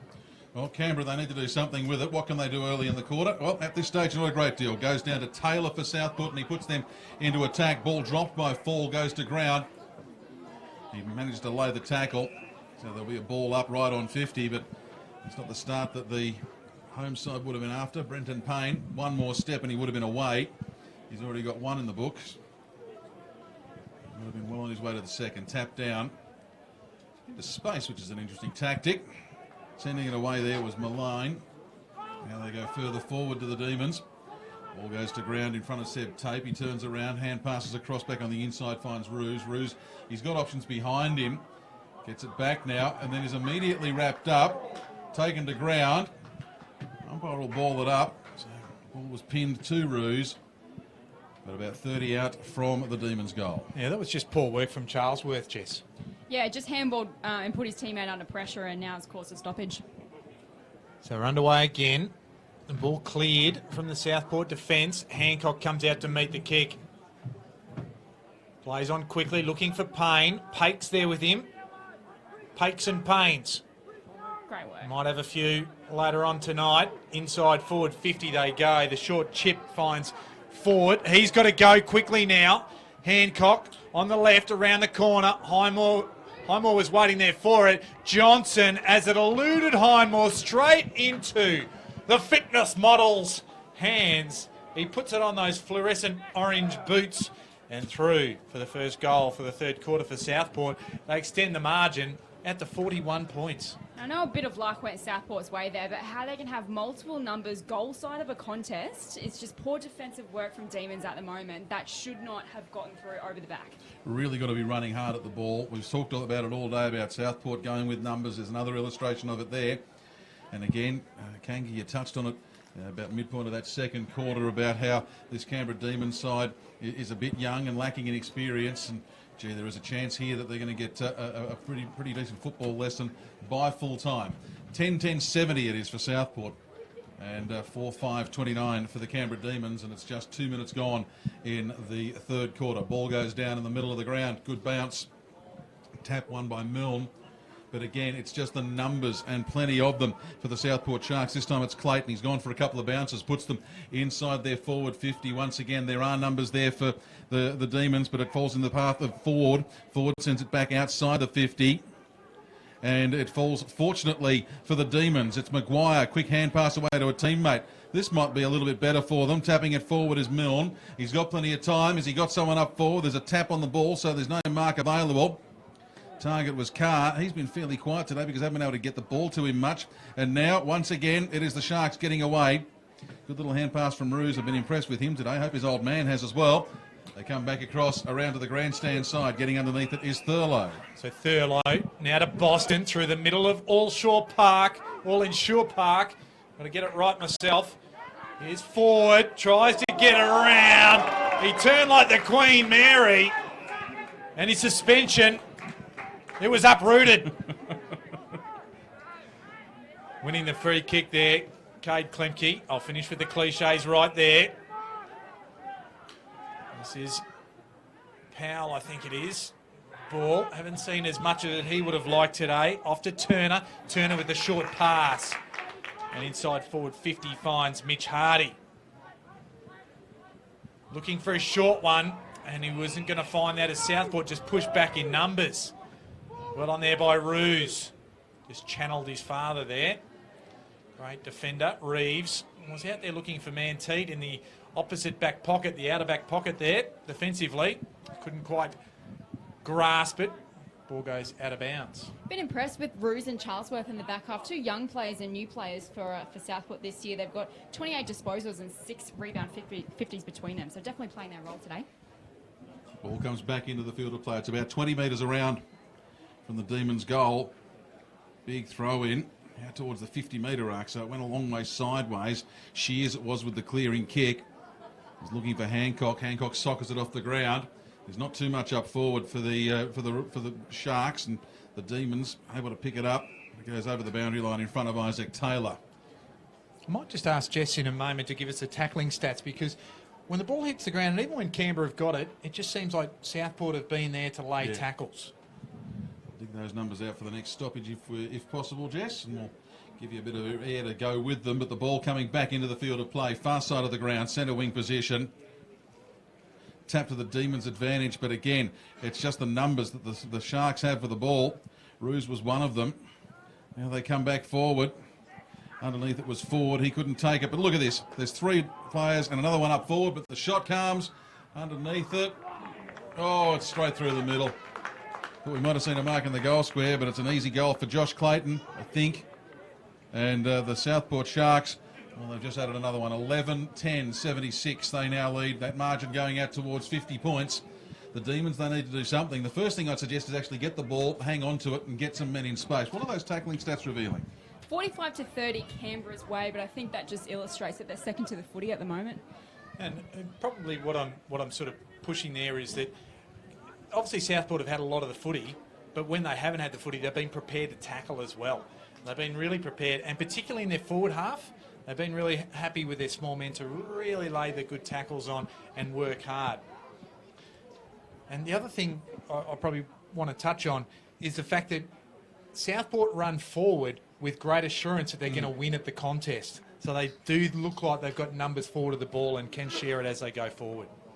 So Thurlow from the restart, inside, upended on that occasion. That was Dale, and now it goes back Canberra's way. Inside there, forward 50. They'll just win with numbers here. It was Clark and Murdoch working together. Over the top of Clements' head, the kick went. Getting back on there, that time was Smout. But Dale just there, just to usher the ball over the line with him. And Dale on screen, as you can see there, one of the midfielders putting that pressure on for Southport. He's had 8 disposals, but 4 tackles and 4 clearances as well to his name. Smout's indecision earlier, I think you can say we've seen a bit of that from Canberra today, and it's getting more and more prevalent as the day goes on. Maguire puts the ball into the forward line in front of McKay. McKay taps it forward now, gets it onto Bruce. Bruce, the 200 gamer. What's he doing in the forward 50? Well, he's trying to light up something for the Canberra side. Puts the ball up to the top of the goal square. Fall flies, but he's given away the free, or maybe one of his teammates has at ground level. And again, they turn it around very, very quickly to the Sharks. Up underneath it is Boston. Can't take the mark, goes out over the boundary line, so there is another chance perhaps coming up for the Canberra Demons. They're yet to add to their half-time score. 7.5 gone in this third term, 4-5-29. They trail Southport 11-10-76.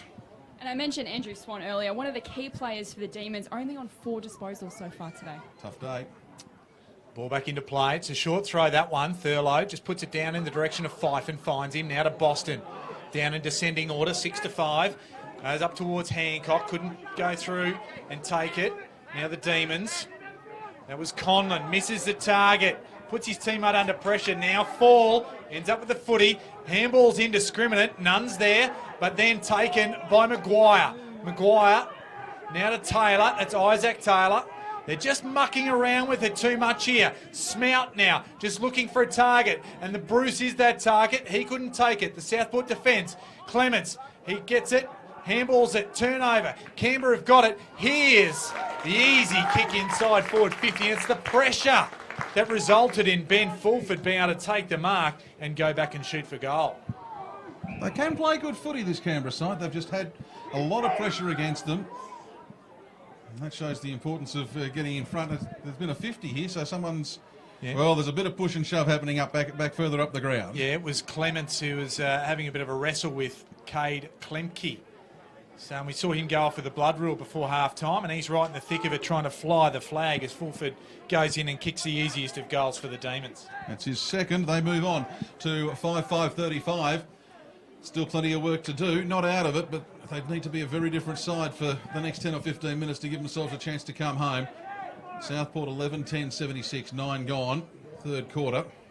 Still going on behind play as well. I'm not letting it go.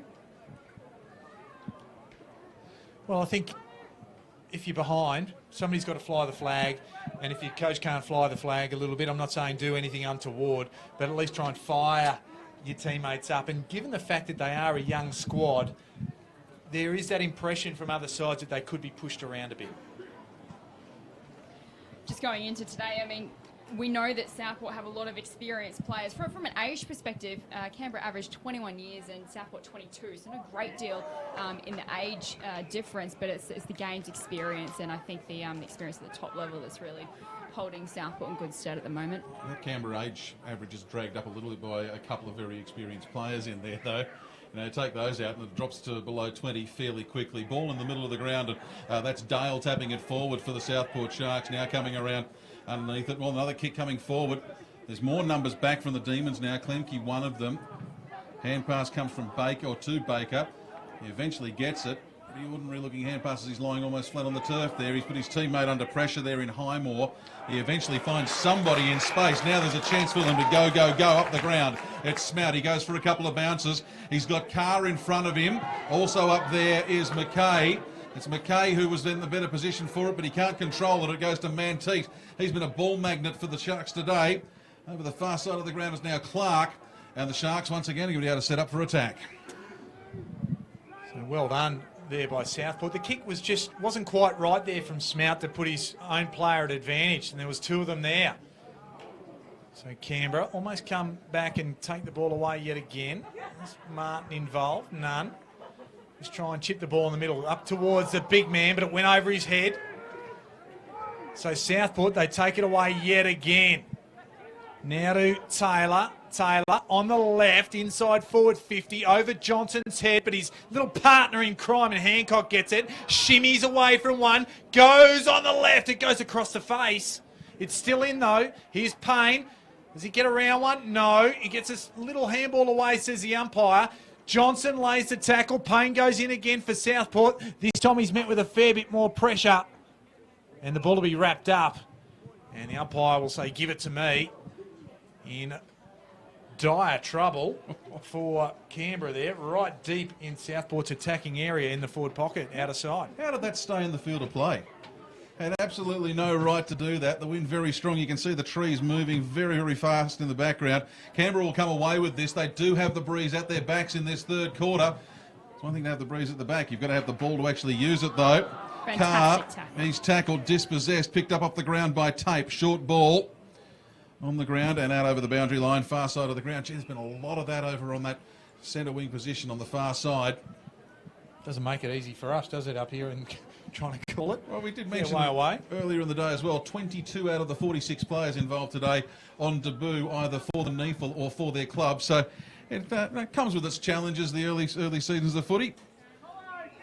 Been enjoying it so far. We've got a free kick being called here in the throw-in. It'll go the way of Fife. That's happened off the ball, and Fife, speaking of debutants, he is one of them. The Tasmanian State League Team of the Year last year, did Fife, and showing some good vision there with a couple of teammates able to switch the play across the other side of the ground. Taylor had the mark. He's been paid, he's played on with it now. Giving it off to Roos, Tyler Roos, long ball into the forward 50, good fly.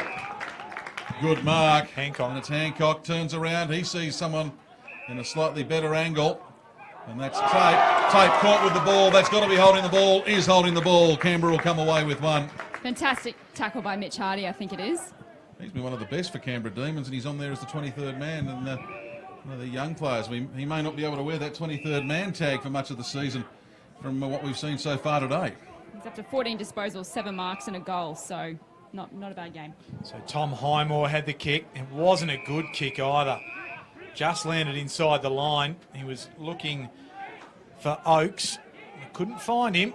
The ball dribbles over the line. So little things make a big difference in this game. It's a game of inches. And you just can't let your opponents have a little good look in and their attacking part of the ground. Ball goes over the back. Swan, hurried kick, gets it well forward. Oh, that looked like he wasn't going for the contest. And that probably should have been a free kick to Clark. The ball goes inside forward 50 for the Demons now. And Clark's going to come off. I think he might have dislocated a finger here. So he's going to come straight off. Get a little bit of an adjustment.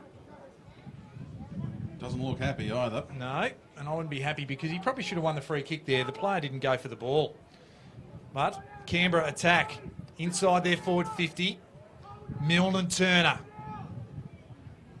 Milne at front spot. Handballs it over the back. Punching it forwards. Manteet his way for the Sharks. Clements lays a tackle. Plenty of players around the contest. Will be balled up just outside forward 50 for the Canberra Demons. Out of side. They'll need to attack to that scoring end of the ground, which is the right one you see on your screen as you're watching us right now. Turner with the tap out. Tape applies pressure. Coming through as Fife. Does well. Now Reeves. Goes long. Out of wing. Thurlow with the target. Coming away, Pake. Did well. Now to Tom Fall. Goes on his preferred left. Dangerous kick, but it finds Smout in the middle of Allinsure Park. He's been one of the best for the Demons today. And, well, isn't that always the way? You give a guy a rap and he turns it over. It goes to Reeves for the Sharks. He can take his time. He gives it off to Boston, who can likewise take his time. There's plenty of it out there. Time and space. And gee, this Sharks side, they are really starting to look the goods. They've may well have assembled a squad here that can challenge for a premiership. I know it's only round one, but gee, they're finding it easier as the day goes by. Jordan Taylor with it now, and he'll be on just the slightest of angles, 40 metres out, directly in front. It's just Southport's ability, I think, to get numbers to the contest today has been obviously far superior than the Demons. They always seem to outnumber their opponent, and they're just controlling the game. Kick comes, and it drifts across the face. 11-11 it'll be for the Southport Sharks. Taking it to 77, 5-5-35, so matching sets of numbers all over the scoreboard, but it doesn't make pretty reading for the home side. What can they do to bring this home and put some respectability back in it? Well, the first thing would be to hang on to the pill. They get it to their own 50 through Oakes. They might have taken a touch on the way through. Wilkinson, Sharks, turns it around. Ball comes back up and Pake punches in the contest. He's had a fairly busy day today. We'll get some numbers on him in a minute, Jess. As we see the ball into the forward line for the Sharks. Reeves picks it up, turns around, puts it through. Sneaks it in just next to the left post, but it's his first goal of the day, and that's the 12th for the Southport Sharks, and I think we can officially say that the floodgates have opened here at Queanbeyan. And just on Southport, they're even spread of contributors. That's the 9th individual goal scorer for 12 goals. So everyone's, I guess, chipped up and played their role today. And I think that's what's been so damaging about Southport is just all over the park. They're winning nearly all positions. Well, Jess, one of the questions I had coming into today is how Southport were going to kick a winning score. They were really stunted in the way they did things last year. And, of course, as you mentioned beforehand, before the game started, Hamish Shepherd, their big key forward, departed the scene. And, you know, they didn't look like they'd recruited any forwards per se, but they've just been able to manufacture things through a good setup and a good brand of football so far today. Well, even Michael Manteet, 2 goals in the first quarter. Mitch Johnson's had 3, but then they've even had Murdoch and Payne, the defenders, chip in for goals as well. Yeah, 12 goals for the name, 9 goal scorers. So it's not how they've manufactured a goal scorer, they've manufactured a lot of goals instead. Ball will be bounced yet again. Secondary stoppage in the middle of Allinsure Park. Sneefel proudly supported by Elastoplast as the Demons go forward through Oakes. That was Milne trying to get his hands on it. Couldn't quite do so. Murdoch does well, extracts it. Ball ends up now with Clayton. Just a little sneaky handball off to Tate. Didn't get a proper handball away from mine. Fife couldn't handle it. Now it was Nunn. Off to Swan. And Swan up to Bruce. And it went straight through the mitts. And out of bounds. That's a bad error. They did the hard work to turn the ball over. And then on that occasion, the 200 gamer and Aaron Bruce just couldn't finish off the work. We made the call a couple of times for more input from the experienced players, and you get the input there and you can see what potential is on offer for them. Ball comes back into play, deep in attack for the Canberra Demons, goes to ground in front of, I think it's Fulford down there. He's brought to ground. Hand pass comes away from Richards. An incorrect disposal, says the umpire. And so it'll come back to Michael Manteet. No, he's decided to let a teammate take it in Fife. And Fife turns it back around. They'll switch it over to the other side of the ground, going via Kenny. Kenny, awkward kick, but finds its target.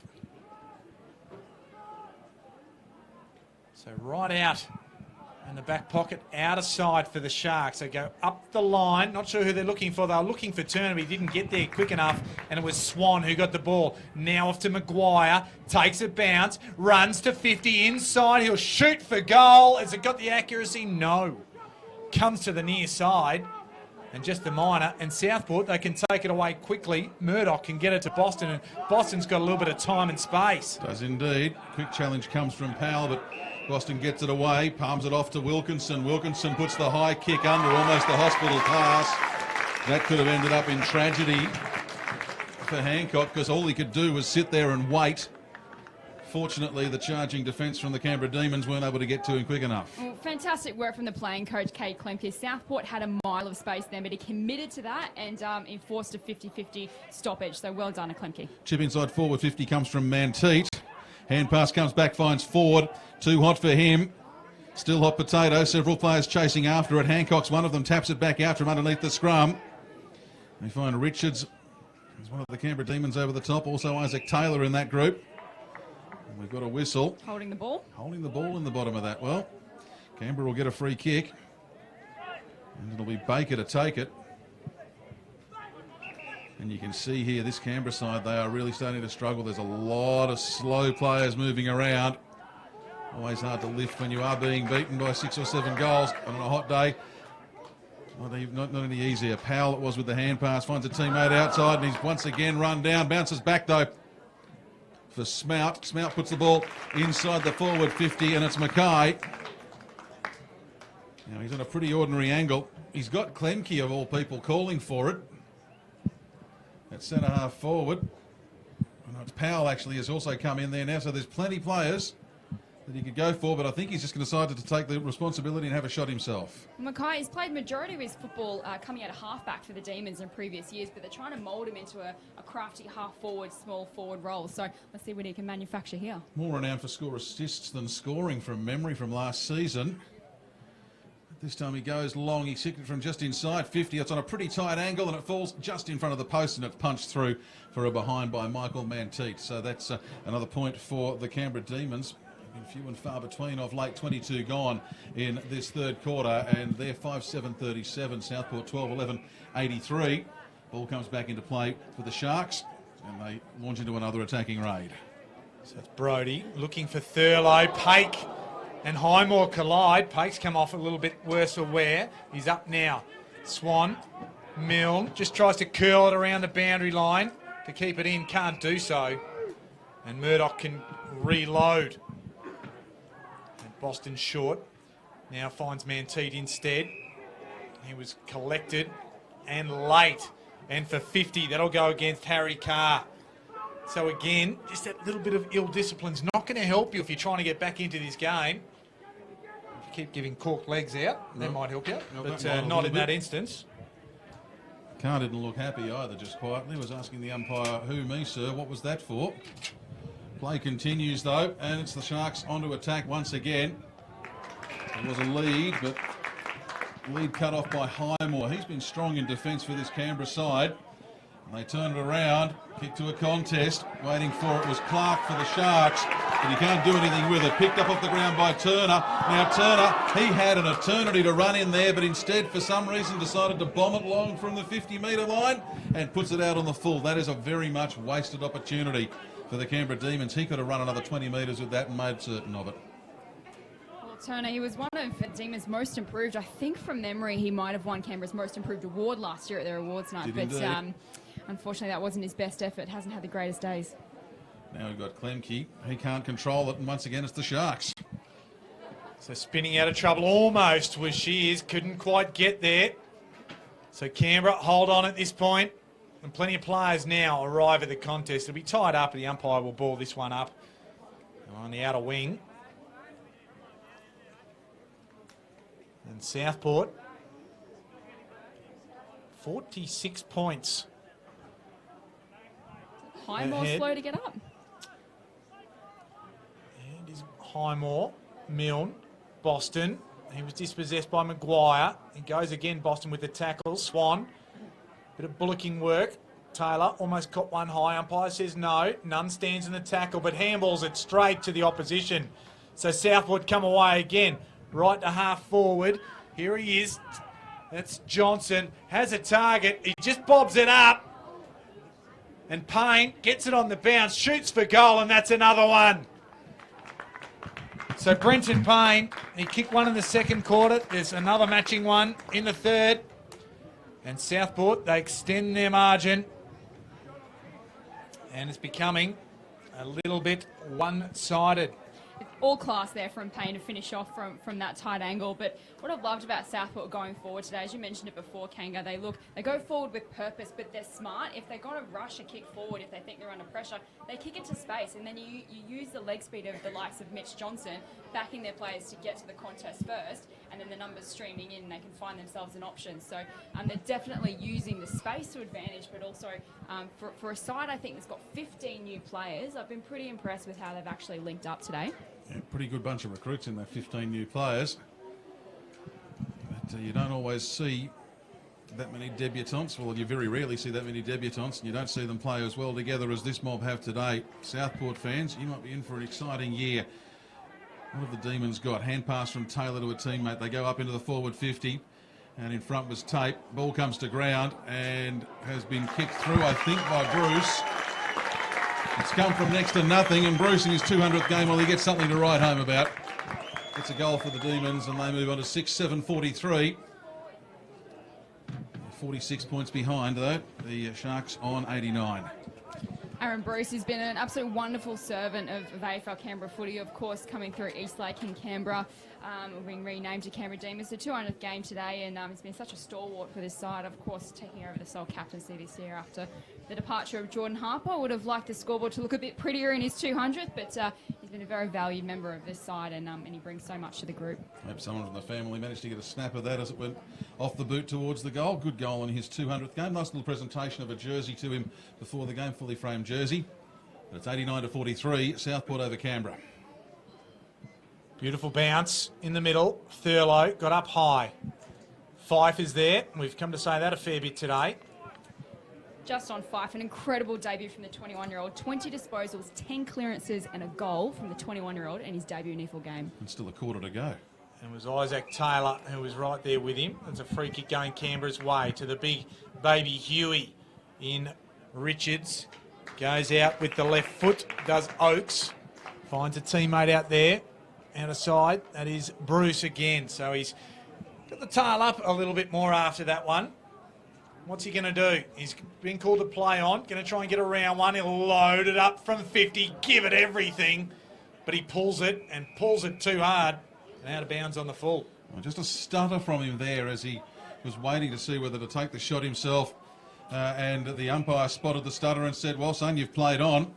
And again, another scoring opportunity goes begging. So the Sharks, they bring it back from outside, or from inside their own 50, but only as far as Smout, who's there to cut it off. Bit of trouble. Bruce, hand passes up over his head. He's managed to get it back. I think he has. No, it's gone onto a teammate in Smout once again, and Smout, well, bangs it into the behind post. It'll be out on the full. Hit the post with quite some speed too. 6-7, 13-11 the scoreline. And the Sharks will bring it back into play. Just through the short ball, finding Brodie Murdoch, who's been busy at both ends of the park this afternoon. He'll be a great recruit, there's no doubt about it, for the Southport and the NIFL generally. Still in very good nick is Brodie Murdoch. Is just standing there and taking the ball with Thurlow. Gives it off quickly. Now they're away again. You know, down the outer side to Southport. They just try and centre the ball. It was going to ground, was Hancock. He was looking for the free kick. Southport come up with it was Ellard over the top. And the easiest of goals. Back to Ellard. And another one of the Mosquito fleet. Kicks a goal for the Sharks.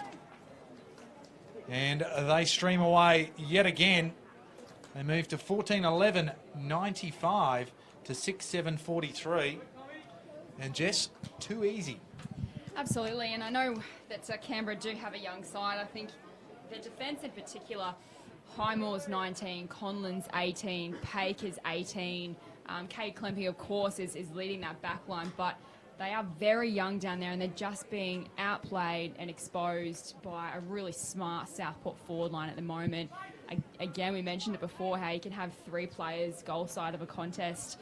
It just shouldn't happen, and it's happened multiple times today. Well, becoming the 10th goal scorer for the day for the Sharks. Ball brought to ground, free kick it'll be. Taking it on is Boston. And plenty of numbers could have gone left or right. Goes to the right. Gets it on from Kenny over to Clayton. And now they're into attack once again. So this Canberra side starting to look very slow late in the quarter. 30 minutes gone. And there's plenty of options within 10 metres of goal. Pack flies, ball. Well, it's sharked off the pack by the Demons, and they're going to be able to get away with this and maybe not concede more score. Because, well, but there's nobody home here. They've got to get it over to someone. Who do they give it to? Well, it's Pagan's paddock. We can safely say that. It's gone into the middle of the attacking 50. Turner puts it up in the air, right into the path of Swan. And, oh, dear. Oh, dear. Well, they've made a hash of that as well. The less said about it, the better. And we'll just say that it's the Sharks on the rebound from what should have been a centre bounce instead. And they've got it halfway up the ground through Tape and Manteet. It was a certainty goal, snatched from the chest of Swan. So Boston goes backwards. Be interesting to see what his numbers are, Jess, shortly. Now Clayton, he'll have a partner in crime, and Clayton is that person. Clements, Thurlow, he's by himself. He can roost the ball, the big man. He gives it. He didn't get onto it, though. He kicks it right to the teeth of goals. Right there is Wilkinson. He goes over the top. And that's a clever piece of work to kick the final goal of the quarter, you'd say, as we approach the 31-minute mark. And another one for Southport. And it should have been a certain goal up the other end, and it's ended in Southport's goal. And a real clever one for Wilkinson. He looked very happy too, didn't he, Wilkinson? Just sums up Canberra's day, I think. You know, these little errors that have crept into the game, and Southport just made them pay. So, fantastic goal again from Wilkinson. How many individual goal scorers do we have now? Up to about 11, I think. It's just been, I think, a really impressive performance from a side that we honestly didn't know what we were going to get from today. Southport, you know, have had massive list turnovers in the past 2 years and have faltered, but you know, it's good signs early, and I think Steve Daniel, the new coach, has really pulled this side together so early in the season. He must be really pleased with the effort they put in today. Well, the margin is getting to be a blowout here, 57 points. So Milne gets it going the Demons' way. Half forward it is. Leading the charge there is Charlesworth for Southport. Then he's wrapped up. That should be holding the ball, it is. So well done. Brewster gets it, loads it up. That's an ugly looking kick. It might come off though. Smout just gives the don't argue. That was nice. And goes up inside forward 50, misses his target. Tapes there, gives the ball quickly off to Fife. Fife just neatly chips the ball off Reeves. And going back there is Clayton, and he'll just settle play down, go backwards and find Taylor. This is another difference. You might remember late in the second quarter we saw Canberra do this, going backwards, chipping it around in their own defence late in the quarter. You see this time Southport do it, but they do it with purpose, and they don't take anywhere near as many kicks and now get it out from their own territory. Reeves was underneath it. Well, the difference is that Southport are prepared to kick it to a big man and create a stoppage further up the field. As Canberra just tried to chip the ball around looking for an option forward, and they just weren't quite structured well enough to be able to do that. Attempted kick over the shoulder comes from Smout, but he's dragged down to ground as he kicks, so it only goes about 1.5 metres and he goes to ground. It'll be a ball up. Just quickly recapping some of the leading possession winners on the ground for Southport. Clayton up to 23 disposals. Boston 22 plus 6 clearances. Fife 21 and 10 clearances. Long quarter, 34 minutes and 2 seconds it was when the siren sounded. Long quarter, but a massive quarter for the Southport Sharks. There's a bit of push and shove happening here. as in the hot weather, the tempers get just a little bit hotter. We'll keep an eye on it for you as we go to the three-quarter time break. But it was another 6-goal quarter, their second one in a row for the Southport Sharks. And at the final break, it is 15-11, 101. That is a big scoreline at three-quarter time, especially when your opponents are only on 6-8-44. Well, 6 goals won that quarter, Southport to Canberra, 2 goals, 3. And it probably just reflects the dominance, doesn't it? I mean, you know, footy's a funny game that sometimes, as dominant as you are, you don't put it on the scoreboard. But I think what we're seeing here is an accurate reflection of what's taken place out there on the ground. Southport, they've been too good, too fast, too skillful. They've cracked in. And one of the areas that I think they've just set themselves right up in is their clearances. Anytime there's been a stoppage, they've really taken control of the ball and worked hard away from the contest once they've won it, and it's set them up nicely. Every time Canberra have managed to shut down one of the paths to goal that Southport have got, it's like they're playing whack-a-mole. You know, you hit one and another one pops up. You asked the question before, how many individual goal scorers? Jess, it is 11 individual goal scorers, and Johnson's got 3, Payne and Mantita have got 2 each, which means there are 8 guys out there who've scored just the 1 goal for the Southport Sharks, and there's still a quarter to go. I think what's even, I guess, scary for the opposition, if you like, we spoke about pre-game and during the call, we questioned how Southport were going to keep a winning score. Still to come back in this side is Ryan Davis, who's just got delisted by Gold Coast Suns last year.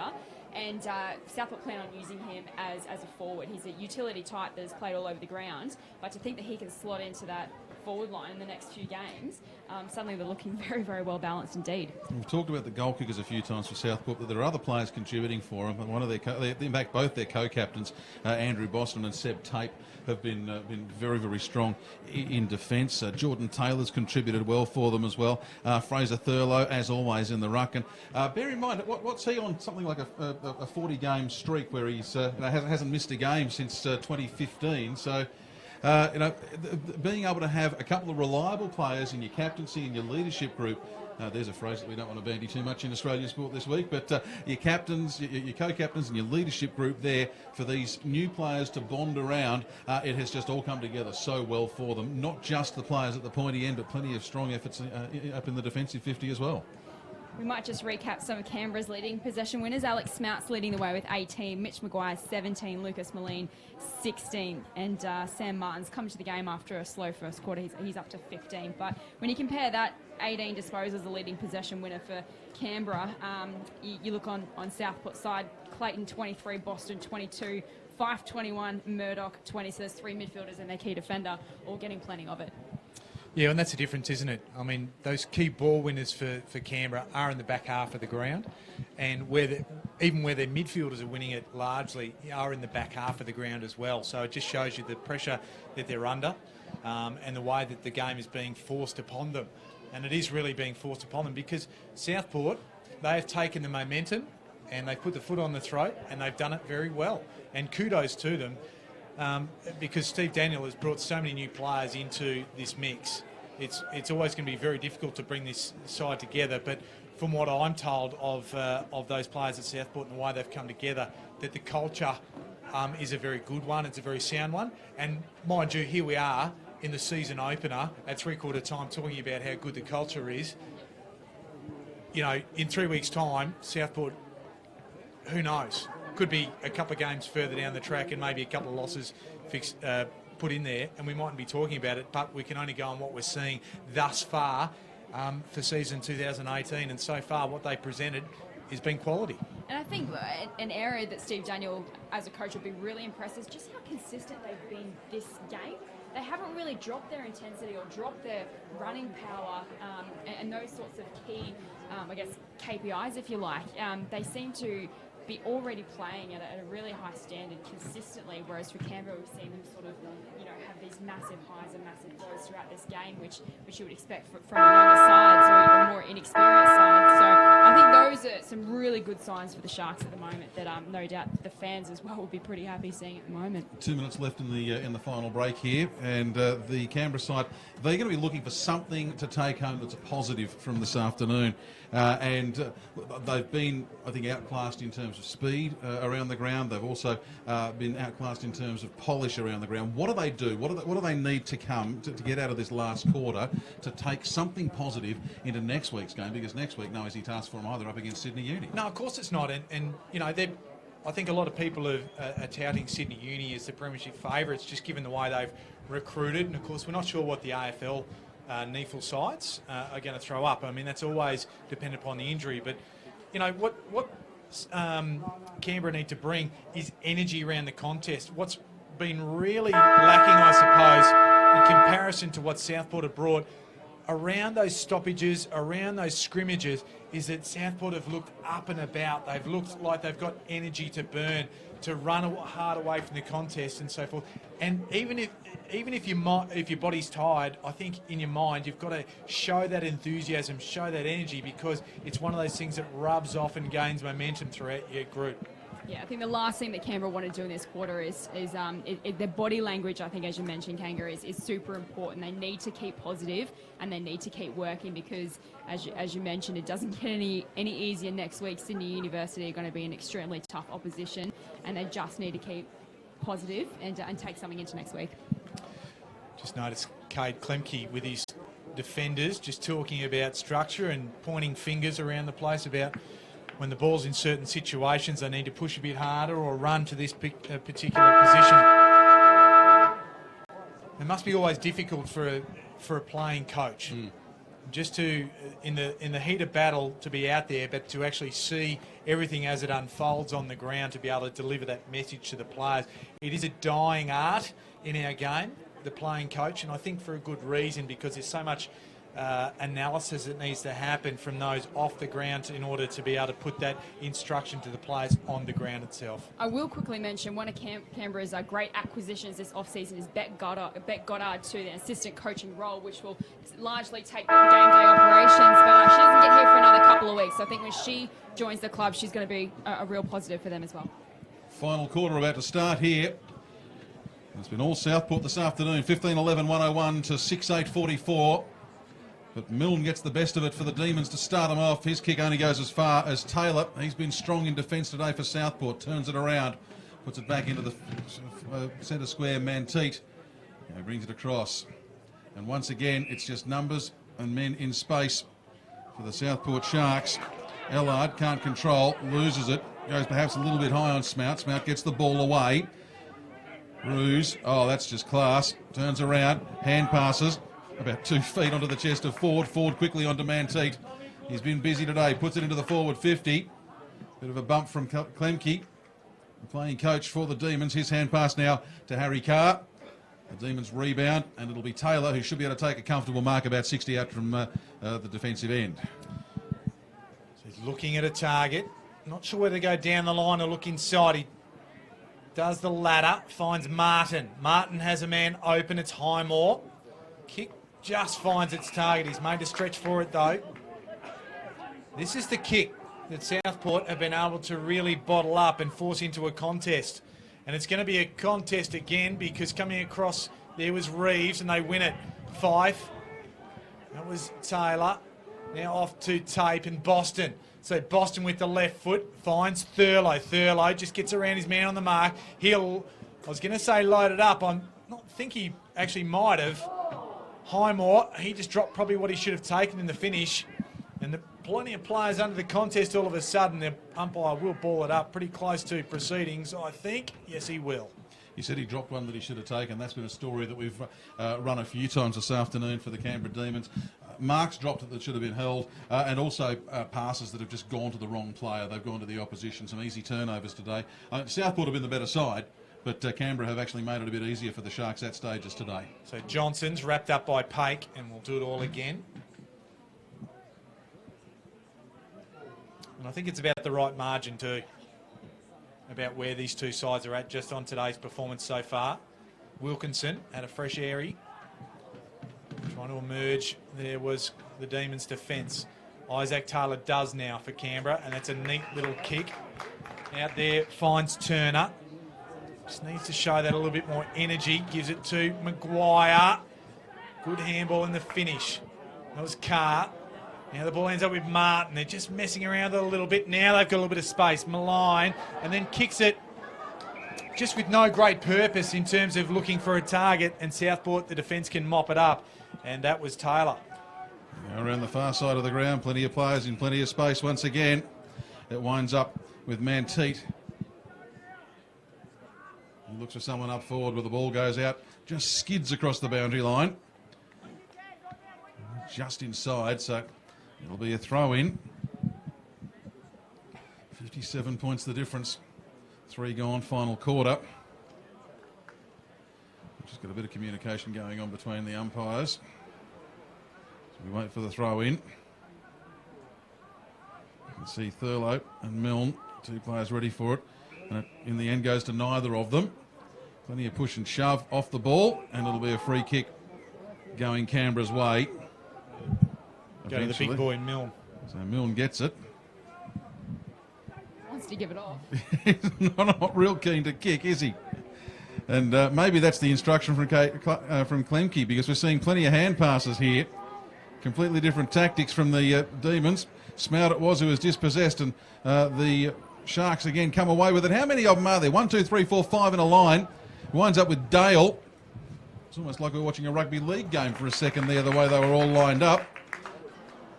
But as the Demons, they've got it now with Malign. He received it off a short hand pass, was looking to someone else to hand pass it to. Instead, puts it to Mitch Johnson. Johnson falls over the opposing player in Klemke, and the ball trickles through for the first score of the final quarter. It's a minor 15-12, 102. Southport leading the Demons 6-8-44. And I think just going back to Highmore when he took that mark, I think that's a classic example of perceived pressure, because he didn't have to play on, but he tried to anyway, and they caused a turnover. So they're just feeling it a bit at the moment, just need to settle down. So Swan gives it off to Bruce under pressure. He's running right into trouble there. The tackle slipped down, so he will get out of it with a free kick. Lucky. For a trip. You said it well there, Chris. Very lucky. He's at half back. More accustomed to seeing him at half forward. The kick's a good one. Finds Smout in the middle of the ground if he paid the mark. And the short pass from McKay is spoiled. They'll still come away with it here. Maguire now to Pake. They have runners. Carr has his kick smothered. Now Southport can get there. That looked like a high tackle to me. Umpire says no. And instead he'll ball it up. And it was Smout, and getting up from underneath there was Shear. So the ball up again. Thurlow is a big man. Swan. Carr looks inside. Clever handball. Finds Martin through the middle of Allinsure Park. 1-on-1 contest. And well done on that occasion. He finds... Is it Turner? It is Turner. So Jacob Turner, I was a bit critical of one of his contests earlier in this quarter, but good marking contest on that occasion. They'll move up to the forward 50, good for him. Kicks it from 45 and fades out to the right, so only a minor. He was kicking into the teeth of this fairly stiff breeze. We've seen just 1 point each for these sides in 6.5 minutes of footy in this final term. Sharks restart with a short ball to Clayton. Bring it around further into the pocket. Have to lean a long way forward to try and work out who that is lurking in the shadows down there. Yeah, it's the Mexican wrestler, Andrew Boston. Boston sends it forward. He's looking for Thurlow. Thurlow can't handle it. Off hands. It comes to Pake. He's been busy today. He's managed to find Oakes. Oakes gets it on to Smout. Smout now to Powell, and Powell, he eludes one tackle. Puts the ball in towards the square. 2-on-1 in the Sharks' favour. Make it 3-on-2 if you like to expand the field a little bit further. And once again, it's all black and white as it's Murdoch with a hand pass to a teammate looking further upfield. And again, just so many numbers on the board. Doing well there. In at the bottom of it, I think it might have been McKay. It was, taps it through. And then the Canberra Demons get a high tackle called on Sam Martin. He'll take the free, chips it over. Gives it to Isaac Taylor. Had a good year a couple of years back. Scored very highly in the Demons' best and fairest. Just doesn't look like he's come on as much as the Demons would have hoped. I must admit, I expected a little bit more from him probably last year, and he just hopefully he's had a big pre-season and can really reproduce that form from a couple of years ago. We're on an almost exactly 45-degree angle. Not going to be an easy one because the breeze is coming almost across his face, and you can see the impact on it. But it goes to ground. Having a crack at it was Swan, and I think he's actually managed to soccer it through for a goal. And one of the rare things today, the Demons scoring first in the quarter, but they've done so, and it's Andrew Swan who gets his first for the day. I think they've done well, the Demons, just to stem the bleeding in the early half of this last quarter and to sort of get a goal on the board as well, just to sort of, like we mentioned, sort of keep that positivity and confidence up a bit. I think they've done well to sort of stem the flow a little bit. Well, what they have done is that, and I think, Chris, you mentioned it, they've got a bit handball happy, just to trying to create that run and carry and actually break through the lines. Sam Martin, I think, has been pretty instrumental in that in this last quarter so far, trying to take the game on, just to try and move it quickly, to put Southport off their game, to break over that press that they're trying to put in place. They're young players. They've been out-muscled by a bigger, more physical Southport side. I'm not saying there's anything untoward in what's happening. It's just the way it is. They're young players, so they're going to be tired. So the hand pass, and a lot of that hand passing is actually going to be very clever stuff, as long as they can find the targets and they don't just do it in any direction willy-nilly. And don't forget that you can still kick the ball. We're going to get a secondary restart here in the middle. Sorry, you go, Kenga. Turner lays a tackle on Swan. Now it's Clayton. Just gets the kick forward. Highmore's in the way and he'll take the defensive mark. And try and bring it out here and do the right thing. That's Pake. Holds onto it. That's Nunn. And off this time. Finds a short one in Baker. They'll just go backwards. And this is probably where Conlon needs to find a target and they need to move. This is the kick that they need to go somewhere with. Get the ball, transgress it up the field. They've done it right there. Powell, short kick, finds, or nearly finds Turner at least. He'll get it on the third, fourth. Now he's had his handball smothered and the players come in and tie the ball up. That method was a lot better. You saw that they didn't try to just go back and forth looking for the way, that they had some positivity once they moved the ball laterally once. Actually had someone up the field wanting to take possession.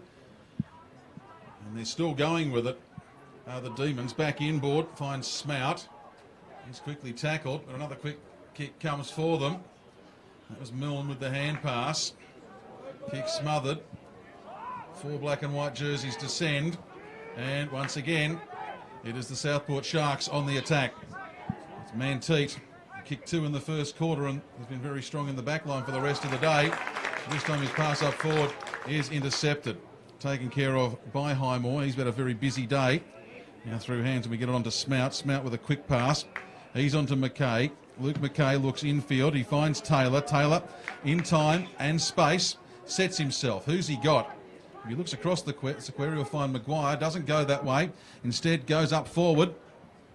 Comes off the hands of Richards. And once again, it's the Sharks who'll come away with it. And it'll be Boston. He can turn around. He's got Payne up forward, but instead he goes further into the pocket. And he finds Lee Dale. Dale around the side. Gets it on to Charlie Ford. So Ford in the shadows. They're lengthening here on the game at Allinsure Park. Down the line he goes. The punch was an easy kill there for Tom Highmore. Out on the full is the call, and eventually though it was close to the line. Umpire ruled it to be over the line on the full. Highmore comes in board. Dangerous kick right in the middle of the ground. Taylor did well. Gets the ball back now. A little bit of space. He's messing around with it and it's going to cost him. Well done there by Kenny. He just guarded it nicely. Corralled. Wins the free kick. Comes out to Josh Clayton. Then they go forward quickly. Gives it to Johnson. Thurlow's there. Runs in the big man. Easiest of goals for the Sharks. Their first one of the final quarter. and re-extends that margin out to 57 points. Jess, once again, just those errors through the middle of the ground, a little bit of uncertainty, and we saw that right there from the Demons. The ball goes the other way, and they had no answer in terms of defending. And you can tell, late in the game, I mentioned it before, Southport to me have just kept a really consistent level with their effort. I think we're really seeing Canberra now, when they turn the ball over, their defensive pressure going the other way, they just can't go with Southport anymore. They're just running out of legs. And it's just kind of opened up and making the scoring a little bit easier for Southport at the moment. But to their credit, they've obviously, like we mentioned, stemmed the flow a little bit in this last quarter, but damage is by far already done. The Demons had kept Southport goalless for the first 12 minutes, so then Southport responding with Thurlow, and he becomes their 12th different goal scorer for today. It's quite a remarkable scoring onslaught, and there may well be more to come as the ball hand pass goes over the head of Johnson. And the Canberra Demons, well, they're just scrambling at the moment in defence. Clayton has the hand pass, gets it onto Tape. Tape turns around, he finds Reeves. Reeves goes backwards to go forwards because he's given across to Taylor. Taylor into the middle of the ground. They're still going backwards. It's Thurlow. He'll go for the long bomb. No, instead he goes short because he's got a man on the lead. They're about set up front. Kick into the pocket from Boston. But it's just off hands. And it'll be a throw in 10 metres around grandstand side from the Southport goals. Josh Clayton involved moments earlier. He's had another one. He's had a great debut game for his new club. 28 disposals, 5 clearances, 5 inside 50s and 6 rebound 50s. That's a day at the office. That's a pretty decent day. So plenty of players around the contest from the throw-in. Umpire will grab it and throw it up into the air here. Thurlow just muscles his way to get the tap away. Canberra, they'll bring it out, but nobody there. And it's Ruse. Had a pretty solid day as well. Hasn't had as much to do, but what he's done well. Taylor. South Adelaide this year, Jordan Taylor. Roosed it up on the left foot. And Pake, he just took his player out of the contest. And that is a free kick all day. No eyes on the ball whatsoever. And Charlesworth, I'm not sure what Charlesworth did to him, but looked like a bit of a square up somehow. Yeah, the number on that truck is 2. I just like watching Pake there. He's got his hands up. He's saying, "No, I was going to go for the mark, sir. I was." Yeah, you might want to say that, but yeah, check the tape later, Mr. Pake. You'll find it tells a different story. It'll be a big year for Charlesworth for Southport this year as he takes a shot on goal. I'll speak after. He's come from the Suns Academy. Quite a talented young player. Doesn't show us the full extent of that talent with that shot on goal. In his 18th year, he captained the Suns Academy, the Queensland under-18 team, and made allies as well. So he had a really busy 18th year last year, part of the Suns under-19 Academy, but this is his first season joining a club full-time. So really expecting to see a lot of growth and can't wait to see how he develops at Southport. Richards has gone down there with cramp, straight from the marking contest. Maguire now off, and that's a good kick away there by Hardy. It'll open up for Mackay. Bruskin does provide the shepherd. That's 3 bounces for Mackay. 70 metres out, he'll put it up. Teeth of goal there. Good spoil by the Southport defence. They have the numbers. They'll be able to bring it out here. And they've got players running on this grandstand side of the ground. One of them is Hancock. And he takes the easiest of marks. Still at half back on this grandstand side of the ground. It was 6-on-2 defence there over attack for Southport. Little wonder that they're rebounding again. They turn around back inside their own 50 now. I guess when you're 7, 8, 9 goals up, you can afford to take a bit of time. So right back towards the goal now from Ruse. Gives it on to Thurlow. That's with Payne. Around the far side. On to Murdoch. He could bounce it if he wants. Doesn't. Just puts a little chip kick in towards the middle of the ground. Was to a contest, but it was easily taken by Allard. They've really taken the foot off the gas here. You can understand why they'd want to play some relatively bruise-free footy this last quarter. You don't want to get any serious injuries in the first game of the season, especially when you've got a sizable lead. And in the last 90 seconds, all we've managed to do is to go right back to where we were. And Ethan Reeves has it in the shadows of one of the trees here at Allinsure Park. It's in the short ball to Manteet. In towards the centre of the ground. Now they start to get set up for another attacking raid, and it'll be Taylor with the kick to commence that one. So Taylor goes out wide. Unable to handle it there was Kenny, but he's got enough time to just settle, get back on it. Goes to Clements. Hit him right between the nipples. Gives it back to Jordan. Taylor goes to the top of the square. Looked like Hancock almost had it, but the Canberra defence will reign supreme on this occasion. Pake goes out to defensive 50, but here they come again, the Sharks. It was Reeves off to Clayton. Clayton to Clements, and Clements 30 metres out from goal. Straight in front, he can shoot for another one.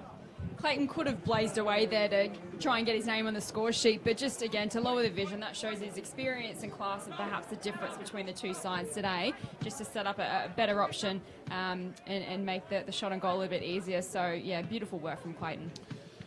So the smallest man on the ground at 168 centimetres comes in and shoots it for goal and does it nicely.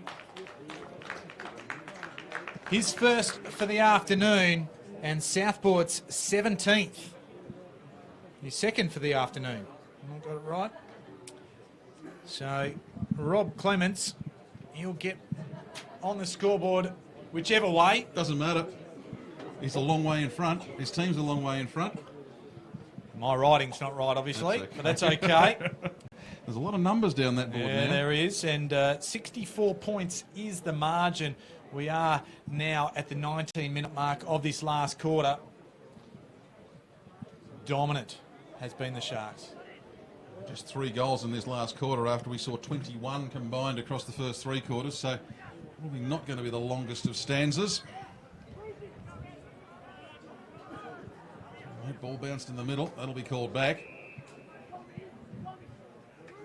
See a bit of that today. You probably noticed on the vision today that the centre circle, it's a lighter colour. It's a different breed of grass out there. And I don't think it's a cricket wicket. No. Out there, it's just a different species of grass, and it's very, very soft underfoot. And one of the umpires made a comment about it earlier before the game when they got there. They said, "It'd be interesting whether we bounce it or throw it up here." Now the Demons coming away with it through Maguire into attack, but again, it's all Southport to the ball first. But it might fall to Mackay. Does he taps it around, gets it to a teammate. Ball goes almost straight up, straight down there. Well, the umpire said it's gone 15. He's in a better position than we are. And it'll be a shot on goal. I'm just trying to work this out very quickly on the maths. No, it won't put them in front for the quarter. But it will be their second, and that'll mean they've scored 2 goals in each quarter. So how's it look? Not good enough. That was Nunn, who scores 1 point. 7-10-52 for the Canberra Demons. Southport 17-13, 115. 21 minutes gone, final term. It's one of the best players on the ground for mine, in Dylan Fife. Good debut in Queensland. Obviously relishing being on top of the ground rather than traipsing through the mud down in Tassie a fair bit. Off the Seb Tape, one of the co-captains. Good leader is he. Goes out, finds a teammate coming through, and just doing it almost at will. Now coming through his pain. Just lopes inside 50, chips the ball up, and Johnson takes it. He's got 3 so far. 1 in the first, 1 in the second, 1 in the third. This will be the quadrella. 1 on each leg. We've got the box set. He's got a tight angle to work with. He's looking around. Not sure of himself. Now he decides he'll go with the banana and puts it way across the face of goal. That's a long way across the face of goal and out of bounds on the full. I'll just put the pen away. So a disappointing finish there. A promising build-up for Southport. Free kick for out on the full will be taken by the Demons. They go around the far side. I think that's gone from out of bounds to out of bounds. We've seen a bit of that today over in that corner of the ground. That is where the Breeze is pushing the ball to. Sharks have brought it back into play, but to nobody in particular, and it's Bruce who rebounds for them. Big punch coming there from, I reckon it was Taylor who came through at 1,000,000 miles an hour, but it's only gone as far as none. Short kick from him. Gets it on to Fife, now finds Charlesworth. Charlesworth, short ball. Onto Boston. Puts his side into attack again. Swan tries to take the mark with one hand. It just spills off him further forward, but he winds up seeing it through a teammate again. Now it's with Richards. Puts up a high kick. It holds up on the Breeze too. I reckon it's picked up in the last few minutes. Turner was the target, but in the end it's a pack, and it'll be a ball up. Centre wing position. 23 gone, 63 the difference. It's the NEFL season opener for 2018 here at Allinsure Oval. And we've got to say again a big thank you to our NEFL sponsors, Elastoplast, on this glorious Good Friday afternoon. Just a quick recap of some of the leading possession winners on the ground. Clayton up to 29 for Southport and Smart with 25 for Canberra. So that was 30 for Clayton now because he got the ball away. It was Payne and Clemens combining. Johnson clean bowls him. Pardon the pun. Conlon gets it out for the Demons. Maguire, he'll hand it off. Taylor, Smout, by hand. And just panicking and not having the ball there was Hardy. So Southport. I think it's a free kick. He took his legs out, didn't he? Yeah, they went a bit Canberra's way. It's in the back. In the back, so Hardy was probably lucky because he really didn't use the ball real well there, or spent it before he had it. So Canberra will try and spread it out this clubhouse side of the ground. Klimke, not sure how he'll be feeling after today, just in terms of the performance of his side. Highmore just goes to ground. A little bit of nothing play here just at the moment. Highmore got it back from Maguire. Overcooks the kick to Powell. He's bumped when he should have been tackled. Good handball there, finds none. They're just messing around with it here again. Isaac Taylor goes out to the far side, and at half back, there's Smout. And right there, I think we're seeing an illustration of what one of their big problems was today. Although the kick to Martin's not a bad one, if they can take advantage of it here. On forward 50, they have the ball. Southport got numbers back though, so he's either going to have to shot or Fulford's all alone. It's just too late to spot him, and now he doesn't know what he's doing. Just so much indecision from just outside 50. Short ball, finds Aaron Bruce. He's got one on his 200th game. And he'll have another crack here. I don't know if it's improved the angle much, if at all. In fact, it might have made it worse. Just looking down the boundary line, Jack Powell's come off the ground and not looking too well. I hope it's just cramp. The last thing Demons need at the moment is injuries. Wait and see what Bruce can do. He's got one today. The Demons have kicked two in each of the first three quarters. And this one looks pretty close to a... No, it's just gone across the face. They've only got one in this last quarter, so really, I don't know what they're going to be taking home in a positive way as they lead into a game against Sydney Uni next week. But Southport, well, they'll take a lot of momentum into round two, and of course, into round one rather, and both of these sides will get a break in round two, as this is a brought forward game for the season opener. And again, what we're seeing there as that one winds up on the chest of Reece Clark fairly typifies what's happened with Canberra. They've been cut off a lot across half back, and then when they've been able to get into the forward line again, they've been cut off by this very, very good Southport Sharks back line. So the man who likes to clean the pool there, Andrew Boston, gives it to Seb Tate. And quite fittingly, the co-captains in Boston and Tate had the last two possessions of the game. Their side in the season opener ran out convincing winners by 62 points, 17-13 to 7-11. Southport away to a flyer in season 2018. Jess, it was a pretty comprehensive victory considering we were coming here today not knowing what we were going to expect from these two sides. Absolutely. I think from Canberra's point of view, they would have come into here with high hopes. They had great dominant wins against in their practice matches, admittingly against perhaps some weaker opposition, but they would have come in here quite confident, and I think they might have just been sent back to earth a little bit. I think there's a bit of a reality check to sort of come into the season, knowing they came up against an opponent who was their intensity, their contested ball winning ability, their spread, their running. They just ran over the top of Canberra, and it was just all class from Southport today. And I think we leave here really impressed with what the Sharks did with 15 new players. Well, can I ask a question about the Canberra Demons? Because I think last year they took some good strides forward. We all acknowledged that they had a young list, and we all acknowledged that moving forward that young list would improve. I guess my question is, do Canberra in their own mind think that the natural progression was there? Possibly, have they done as much work as they possibly could through the pre-season to fulfil that young enthusiasm and that progression that needs to gradually evolve into a powerhouse club at some stage? Well, it is still a young list, and let's not forget most of the additions for Canberra this year are again academy players and young players. They haven't really drawn on. And I'm not saying that the Southport additions are all greatly experienced, but there's a few players in there with just that extra year or two of footy.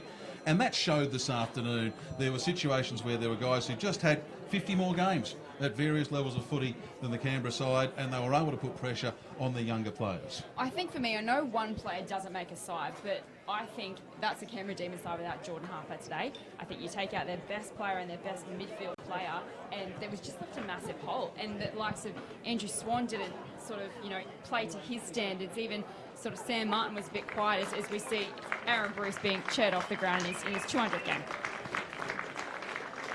Disappointing result for him, but a great achievement. Not something that a lot of people have reached in the NEAFL. And congratulations to Aaron Bruce, and a goal today as well to mark his 200th match.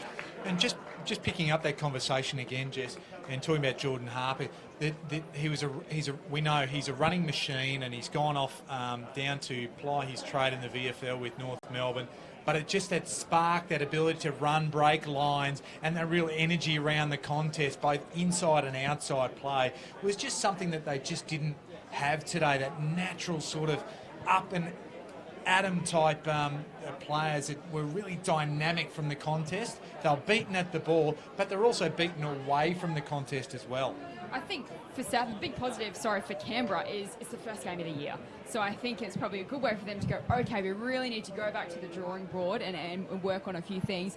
For Southport, I think a massive weight was probably lifted off their shoulders today, because the pressure is on them to make finals this year. They obviously were very actively recruiting in the off-season, and they seem to have pulled together a list that can really do some damage in this competition. They're going to walk away today going, guys, we've got something really great to work with. Well, they have a very proud history, the Southport Sharks Football Club, and I know that some of their key stalwarts at that club were not very happy over the last couple of years with the performances that have been on the field, and they've made some radical changes, not least of which has been their coaching staff, and a lot of their playing list has been turned over. And credit to what they've put out there today. You can only beat what's in front of you, and they're impressive. Very quickly to wrap it up, we won't go through all the goal scorers. Suffice to say there were 12 of them for the Southport Sharks, led by Mitch Johnson, who bagged 3. Payne had a couple, Manteet had a couple, as did Rob Clemenson. For the Canberra Demons, Ben Fulford had 2, and there were 5 other players who were chipped in across the course of the afternoon. The final score here at Allinsure Park in Queanbeyan saw the Southport Sharks 17-13, 115 knock off the Canberra Demons 7-11-53. Next week in round 1 proper, Southport, well, they go to Scottsdale to take on Redland, and for the Canberra Demons, it's back here at Allinsure Park midday on Saturday. They're up against the very highly fancied Sydney University side. They're going to be 2 very, very interesting matches, and I reckon, Kanga, we are in for a very, very interesting 2018 season here in the NEAFL. Yeah, we certainly are, and I think what we're going to see is that probably it's going to take about 6 weeks to work out who the powerhouses are, but I think we're going to have a great, competitive, fantastic, exciting 2018 in this NEAFL competition. Well, I hope you've enjoyed your trip down here. I won't say to the nation's capital because we're across the border, but I hope it's not the last time we get to see you down here, Mark. Lovely to be here, and you presented an absolutely beautiful day. Well, we'll get you back in June or July and August and see how you go then.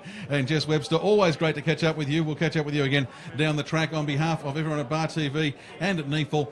Repeating once again, it's been a big win to the Southport Sharks this afternoon, 113. No, let's try again. 115 to 53 over the Canberra Demons. Too many numbers this afternoon. I'm off for a break. We'll be back with more footy for you next weekend. On behalf of everyone at the NEAFL, this is Chris Coleman saying thanks for your company today.